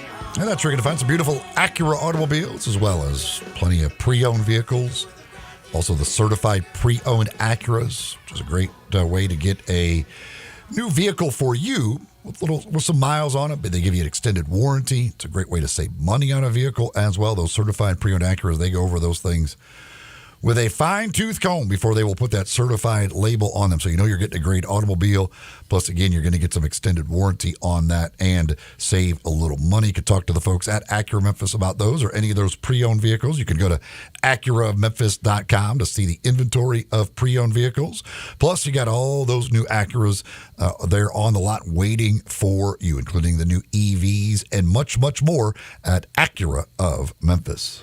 Couple of notes from around the association over the weekend. Keegan Murray for Sacramento dropped 47 points, hit 12 threes, but at one point, 11 straight. He knocked down 11 straight threes at one point. 125-104 win for the Kings over the Utah Jazz. His 12 total trays in the game was just too short of the NBA record of 14 held by Klay Thompson. Klay Thompson. What a performance. Love Keegan Murray. Also, the Pistons lost their 23rd straight game. They fell to the Bucks on Saturday, 146-114, as they fall to 2-24. So if my math is correct, at one point they were 2-1. They were. 23 straight losses. The Spurs losing streak, they finally snapped that and then started a new one. But yeah, they beat the Lakers on Friday night. Steph Curry had his streak of games with a three-pointer come to an end at 268 as he went 0 for 8 from three-point range. Who owns the I don't know who has the longest Kurt streak now. I think I read where like the next 5 guys on the list doesn't add up to what Steph Curry's streak is. 268 is that's incredible, isn't it? Ridiculous. Like that's virtually impossible. I mean, you're going to have a game. Heck, you could have a game where you get hurt or something and only play a few minutes, whatever. But like to make a 3 in 268 straight games, that is crazy. We mentioned earlier Kenneth Lofton Jr. will be officially released by the Grizzlies, according to reports, and he's gone on social media to thank everybody, thank the organization, thank the fans, as they'll make room for Ja Morant. That means Bismack Biyombo will be kept presumably for the rest of the season. They could always, make some trades, obviously, but that's the move that they're going to make for the game tomorrow in New Orleans when Ja is available to play. Tonight, though, in Oklahoma City, they will try to pull a big upset against a Thunder team that's young like the Grizzlies, but man, they are playing incredibly well. Chet Holmgren is having an all-star type season. I just wasn't sure about Chet Holmgren, how good he'd be in the NBA. He has been delightful so far. And, of course, you have a bunch of other talented players as well. But tomorrow, the focus is really on tomorrow because we have been zeroing this and circling it on our calendar for a couple weeks now. Tomorrow, the 19th, we have the Grizzlies and the Pelicans and the return of Ja. We have the Tigers and the Virginia Cavaliers. Could be a battle of top 25 teams if Memphis gets in. We'll know in a few hours. That tomorrow night at 6 o'clock at FedEx Forum. And then, of course, tomorrow is the big council meeting, the old council meeting, where the stadium issue will be front and center. So a lot of news will come out of what happens tomorrow. I'll be interested to see, and I don't know if we'll know the breakdown, but eyeballs from basketball fans in Memphis. Now, you have the ability to watch 2 things at once, 20 things at once. But I just wonder how many more Tigers fans and Grizzlies or Grizzlies than Tigers when it comes to watching. If you only have one choice, obviously the Tigers come on an hour early, so that's pretty cool as far as not starting at the exact same time. But you want to see Ja Morant, even though it's an away game. You want to see what he brings to the table. And then you want to see the Tigers obviously following up their game against Clemson with another huge one against Virginia. Tomorrow is going to be off the charts. Yep, should be a fun day. Should be a fun night. Should be a big day. It will be nice to have Ja back because it's been a long 25 games or 24 to this point. It's been a rough go. Hopefully, the rest of the injured guys, or at least the ones that are expected back fairly soon, hopefully they will be back very soon as well, and they can go with at least somewhat of a full lineup. We know we're not going to be fully healthy at all the rest of the year, but at least get some of these guys and maybe start winning some basketball games. Yeah, some of the games and a lot of especially them, at home, be nice to win here and there. Win a second game, maybe? Yeah, some of the games have been tight that they've lost. Not a lot. A lot of them have been blowouts in the fourth quarter, and they end up losing by 15, 18, 20. But those games that are tight, he's a difference maker. Even without Smart, Kennard, and some of the other guys who will be back sooner than later, Ja's a difference maker where he can turn some of those losses into wins. The expectations are high. But this guy he's not Houdini. They're not going to be 57-0 when he returns. First of all, he's not going to play in every single game. Second of all, it's putting an awful lot of pressure on the guy. But he's probably putting that pressure on himself. I was at the press conference on Friday, and I thought Ja did a good job in answering a lot of questions. He did absolutely take the blame for the team and the struggles of the team. He put it on his shoulders. But he also said, Ja's always going to talk third person for a little bit. Ja's always going to be Ja. He's going to continue to be Ja. So hopefully he is. Yes, we don't want Ja to change on the court and live your life, but gosh, don't do anything stupid anymore. You hope that that's changed. Some interesting things he said about the support he got from the organization and his family, which was to be expected. But I asked him the question about other NBA players reaching out to you, offering their advice, and he said, no, don't talk to anyone. Don't talk to any of those guys. Not one. Yet Dylan Brooks said, as he was interviewed after the shoot-around on Friday, have you reached out to Ja? He said, oh, yeah, we talk a couple of times a week. Now, maybe it's a technicality, semantics here. He considers Brooks still a member of the inner circle, the team. But he's now in Houston, obviously, so to me, that is a player from around the league that you talk to. But it was very interesting that he's just not really – I don't know if people have reached out. I would imagine that they would have, and that he's shut them out. But again, Ja now ready to face the fire and hopefully lead this team back into a competitiveness where they make a run. I just think it's going to be awfully, awfully tough. If they don't get that win tonight, 6-19.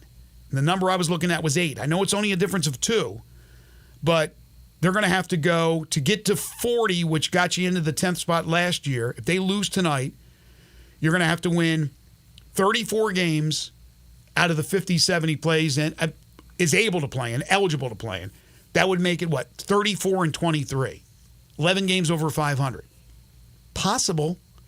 But again, he can't do it alone. And some of these other guys that are out right now with injury, who are coming back soon, need to get back fast, real fast. Well, I've gone with the math of putting Ja in 48 of the 57 games, just because it works out easily for math. And if you can do what you did last year with him, and that's win 2 out of every 3, that's 32-16 in those 48 games. That gets you to 38 wins with 9 games floating out there. Now, hopefully he's able to play in more than 48. Hopefully he plays in whatever. Hopefully he played in all 57. That's not realistic, because in today's world, that's just not going to happen. But hopefully he could play in 52, 53, whatever, and you can win more of those. I certainly don't think they're eliminated or done by any means, but it's a tough task. You're going to have to, when you get to, you're certainly going to have to become dominant on the home floor, right? Once again, like you were last year. You need to start winning the home games, and then anytime you get into these bad teams, you're going to have to beat them. Like you can't afford any bad losses along the way once he gets back. Yeah, but what's pivotal is him being back and the other guys not yet back. How well can they do in that scenario? Because by the time Marcus Smart and Kennard come back with Ja playing, I don't know how many games that will be, but what will their record be then? Then I'll look back and I'll say, all right, they went, let's say, 2-5 without those other guys. And I don't know when they're supposed to come back. I think Smart comes back before Kennard, and maybe next week. But let's just say 2-5. Well, then 6, now you're only up to 8. I just think the math is going to run out where you're going to be able to do it. Well, the bottom line is, with Ja back, this team, if everybody believes Desmond Bane is playing at an all-star level, and I do agree, you have 3 all-stars. Yes. I don't care who else is out. If you have 3 all-stars, you should win basketball games and win a lot of them. Yeah, you have 3 all-stars that have struggled as a whole defensively. They've given up a high percentage of threes. They haven't played well on the perimeter. And Ja's coming in is not exactly Mr. Defense. So that's still the problem. That's why Smart would bring that to the table, that defensive tenacity which they need and which they've always had, especially under Jenkins. This new offense was basically designed to help Ja because it's creating more space to drive, all of those things. So, the defense needs to be better. But if you have 3 All-Stars, I hear you. You should be winning basketball games. I hear you, yeah. Switching gears to the Tigers, our buddy Parth Upadhyay from the Daily Memphian, he has a vote in the AP Top 25, and he just released a story at the Daily Memphian, and he had Memphis in his Top 25 last week at number 23. He has them this week moving up to number 18 in his AP Top 25 ballot. And if you weren't with us for the first hour, we discussed the situation where most teams won in the top 25 except the bad loss by Northwestern to Chicago State, which will knock them out. There were some games where top 25 teams, ranked teams, played each other, but 1 versus 3 and 9 versus 11, things like that. They're not going to knock them out. They're not going to drop out of the poll. So who goes in to replace, first of all, Northwestern? And I got to think that Memphis deserves to be in there, but you can certainly make the argument that Ole Miss deserves it over Memphis because they beat Memphis head-to-head, and they're 10-0. So how many spots will be open? But Parth has them all the way up to number 18. By the way, he has Purdue 1, Kansas 2, UConn 3, Houston 4, Arizona 5. He has Virginia behind Memphis at 9-1, and Clemson behind Virginia at 9-1. Duke, Wisconsin, Auburn, Iowa State, and Ohio State to round out his top 25. So I don't know who he has in his top 25 that right now is in the AP top 25 that he would have them out. Does he have Ole Miss in his? He does not have Ole Miss. And again, Ole Miss is right now on the outside looking in like Memphis. But his top 25 has to have a few teams that are currently in the poll that he doesn't have. I'm not sure which ones they are off the top of my head. He has Florida Atlantic way up at number 10. So it's not like he's knocking down Florida Atlantic. Oh, I know who he doesn't have right off the bat. This was a topic of conversation earlier. James Madison. Undefeated, win over Michigan State. Seemed to catch a lot of voters by surprise, and they gave him a lot of respect for that, and they haven't played anybody since, but they've won all those games. He doesn't even have them in his top 25. If you are not heading down to the Tigers game tomorrow night, you want to be able to watch both the Tigers and Grizzlies in action, well, you can do that over at East Coast Wings and Grill. They'll have both games on in there and on many TVs, and you'll have the volume on for one of those. It would probably be the Tigers game. They'll have the volume on as well. You can do that while enjoying great food and great drink. You can enjoy some wings, like any one of their 60 different flavors of wings, or actually it doesn't have to be any one. It could be multiple flavors of their 60 different flavors of wings they have to choose from, or one of their great burgers or other sandwiches, maybe one of those flatbreads. Whatever it is, you can take advantage of that. And of course, with the game starting at 6, you can also you can squeeze in a few of those happy hour prices as well, because happy hour goes from 3:30 until 6:30. That's Monday through Friday at East Coast Wings and Grill. They had their big ugly Christmas sweater party on Saturday night. A lot of folks were there for that, enjoying a good time. You can always enjoy a good time at East Coast Wings and Grill, located on Kate Hyde Boulevard, which runs right between Lowe's and Walmart off Highway 64. East Coast Wings and Grill. Final segment coming up. If you didn't get a chance to get in earlier in the show, you want to get a quick call, quick text on the Tigers, on the Grizzlies, you can at 360-8255. We'll do that when we return right here on Real Sports Talk, Sports 56 and 98.5 FM. Join the voice of the Tigers, Dave Woloshin, for Wolo and Friends. Weekday mornings from 10 to 11 here on Sports 56 and 98.5 FM. When the weather gets better, I found a new place to really soak it in. It's the patio at the Commissary in Collierville. We all love the delicious Memphis-style barbecues. You can begin your barbecue fest with some great appetizers like the cheese plate or the tamales or the barbecue nachos. Oh, those smoked chicken wings, they're terrific too. Then dig into the ribs or the barbecue shoulder. Get it chopped or pulled on a sandwich. A big sandwich, or you can get it on a plate. You've got choice, and you've got choice in places. Don't forget the Germantown commissary as well. Comes with beans and slaw, deviled eggs they're famous for. And Brad, you can even order by the pound, a 6-pack or an 8-pack or even a 12-pack. The Boss Man salad, the chicken plate, the barbecue shrimp. There's something for everybody, and those great desserts, the best icebox lemon pie anywhere. Or my favorite, the banana pudding. Check out the patio, TVs for sports, and music on the weekends. You love the commissary. All 650 acquisition fees. Sportage R723 5498 MSRP 28940. Sorrento PG 424 MSRP 33010. Telluride RG 462822 MSRP 38705. Includes all rebates and incentives. Must finance through Hyundai. Excludes tax title and license. See dealer for complete details. Offer valid through 1/2/2024 with approved credit. Dealer stock only. Hey, my man Jeff Allen, what's going on for the holidays over at Gossett Kia South Mount Moriah? It's the season of giving back at Gossett Kia on Mount Moriah, and I've got your holiday presents right here. Tell us about it, Jeff. Award-winning SUV 2024 Kia Sportage LX, $299 a month, $34.99 due at signing. 2023 Kia Sorrento LX, perfect for your road trips, $329 a month. And the 2024 Kia Telluride LX, we Gossett at $459 a month, all 36-month lease. Well, you can't get much better than that, Jeff. And all Kias come with the 10-year, 100,000-mile powertrain limited warranty. So whether you live in Horn Lake, South Haven, Olive Branch, or Memphis, you'll be happy at Gossett Kia on Mount Moriah. And from all of us at Gossett Kia South on Mount Moriah, happy holidays. You or someone you know or care about has dealt with a difficult divorce. When facing divorce, you need the attorneys at Rice Law.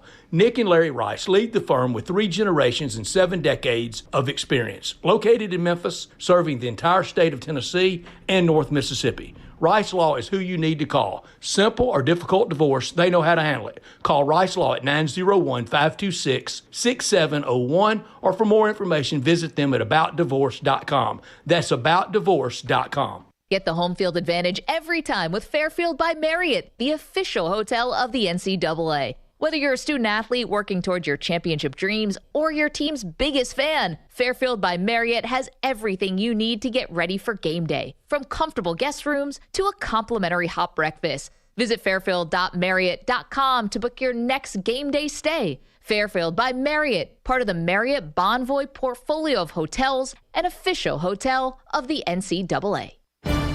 Rich Eisen here from Monday Night Football on Westwood One.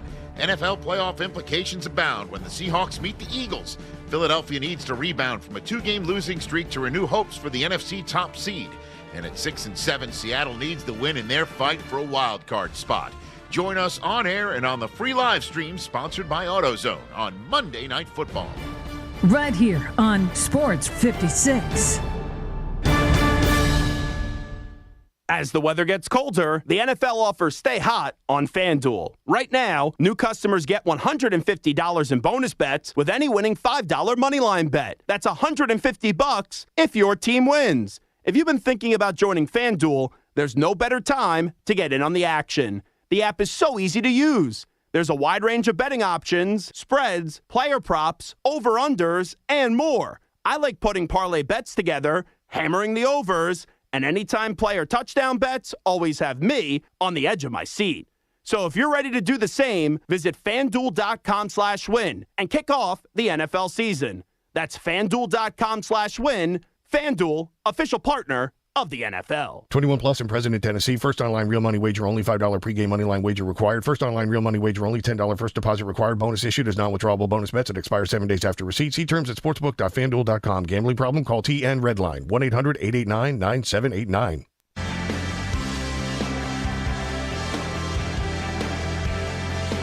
Now back to Sports 56 Mornings on Sports 56 and 98.5 FM. This hour is brought to you by Acura of Memphis. Witness the power. Here once again, Greg Gaston and Eli Savoy. Town Village Audubon Park is senior living in today's world, located at 950 Cherry Road, just off Park Avenue, offering more options to fit your needs more than ever before. They're dedicated to the long-term satisfaction and the quality of life for their residents. All they ask is that you're 55 years of age or older. If you want to check them out, give them a call. Set up a tour at 901-537-0002. That's 901-537-0002 or go online to townvillageaudubonpark.com. Short-term respite stay available, monthly options, great event schedule, activities galore, all the modern amenities you want for your loved one.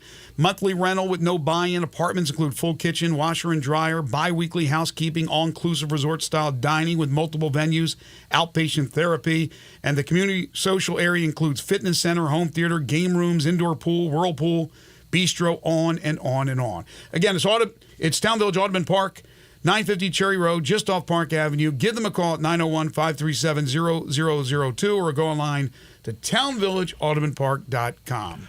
Shams reports that Draymond Green has started counseling and is expected to remain sidelined for at least the next 3 weeks. So that would put him right around 12 games missed at that point, and then see how quickly I guess he would come back after that. But he's saying at least the next 3 weeks he will be out as he has started his counseling. Cal is dialed in on the Sports 56 listener lines at 901-360-8255. Wants to talk a little NFL. Hey, Cal.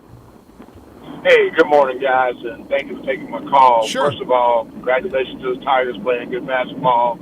Increased excitement with Josh, so we're looking forward to that. But listen, I missed the NFL segment, and, man, I'm a part of the Steeler Nation, man. What's going on with my guys? Can y'all give me some insight?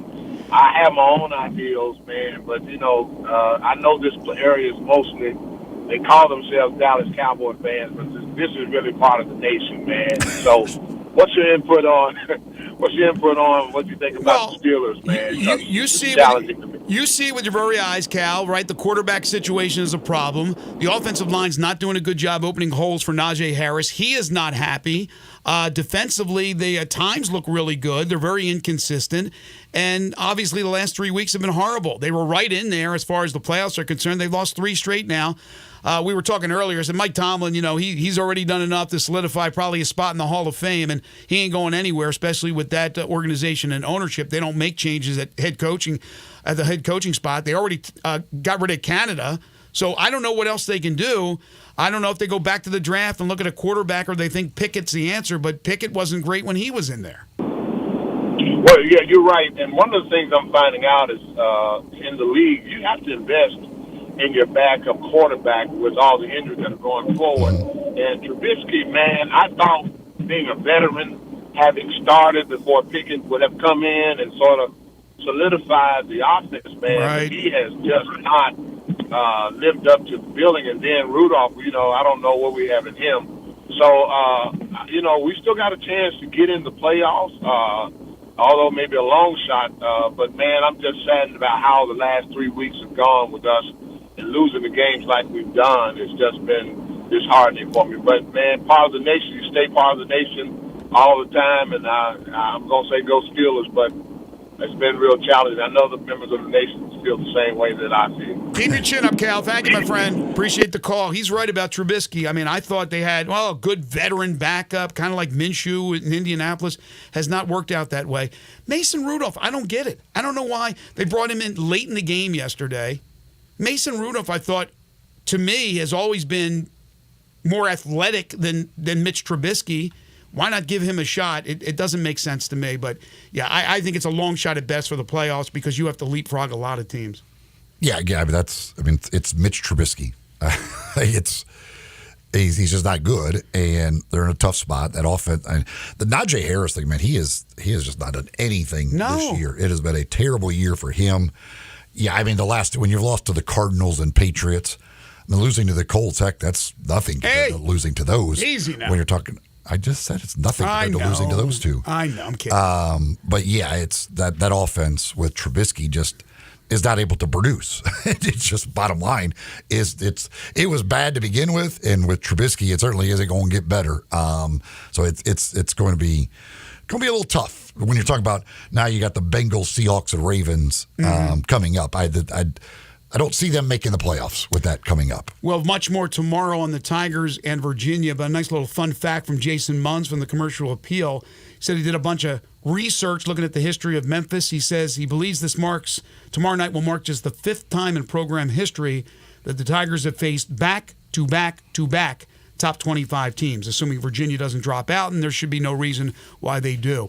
And one final note, let's all pray for Kareem Abdul-Jabbar. He fell and broke his hip. I think it was over the weekend, and that scares me. Anybody gets up in age, and he's, 75? Maybe even a little bit older, and you hear about a broken hip, scary, very scary. You need a tough, reliable tractor to tackle those tough chores, and the folks at Mid-South Ag Equipment have just that for you with the Case IH Farmall series of tractors and other equipment, plus bush hog equipment and much, much more. That's what you'll find at Mid-South Ag. Online at MidSouthAg.com. You can see all special deals they've got going on. Check out inventory they have as well, all the different things that they've got for you at Mid-South Ag Equipment.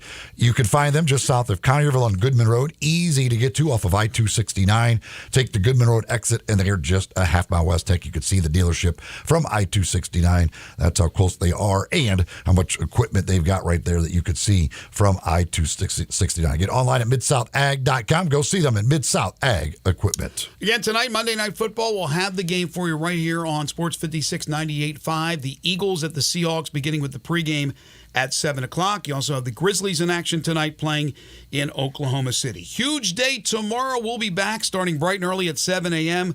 to preview it, to talk about what happened today. And that, again, will be coming your way tomorrow from 7 until 10. I want to thank Barrett Salee for joining us today. Tomorrow, among our guests, Blake Topmeyer, University of Memphis Deputy AD Jeff Crane. We'll also be talking we'll be doing our usual Rhodes basketball or Rhodes sports segment with Zoe Goodson, their men's basketball coach, plus Humdinger's trivia, all coming your way tomorrow. Waldo and Friends on Sports 56 is coming up next for Eli Savoy and for Zach Boyd. I'm Greg Gaston. Have a great day, everybody.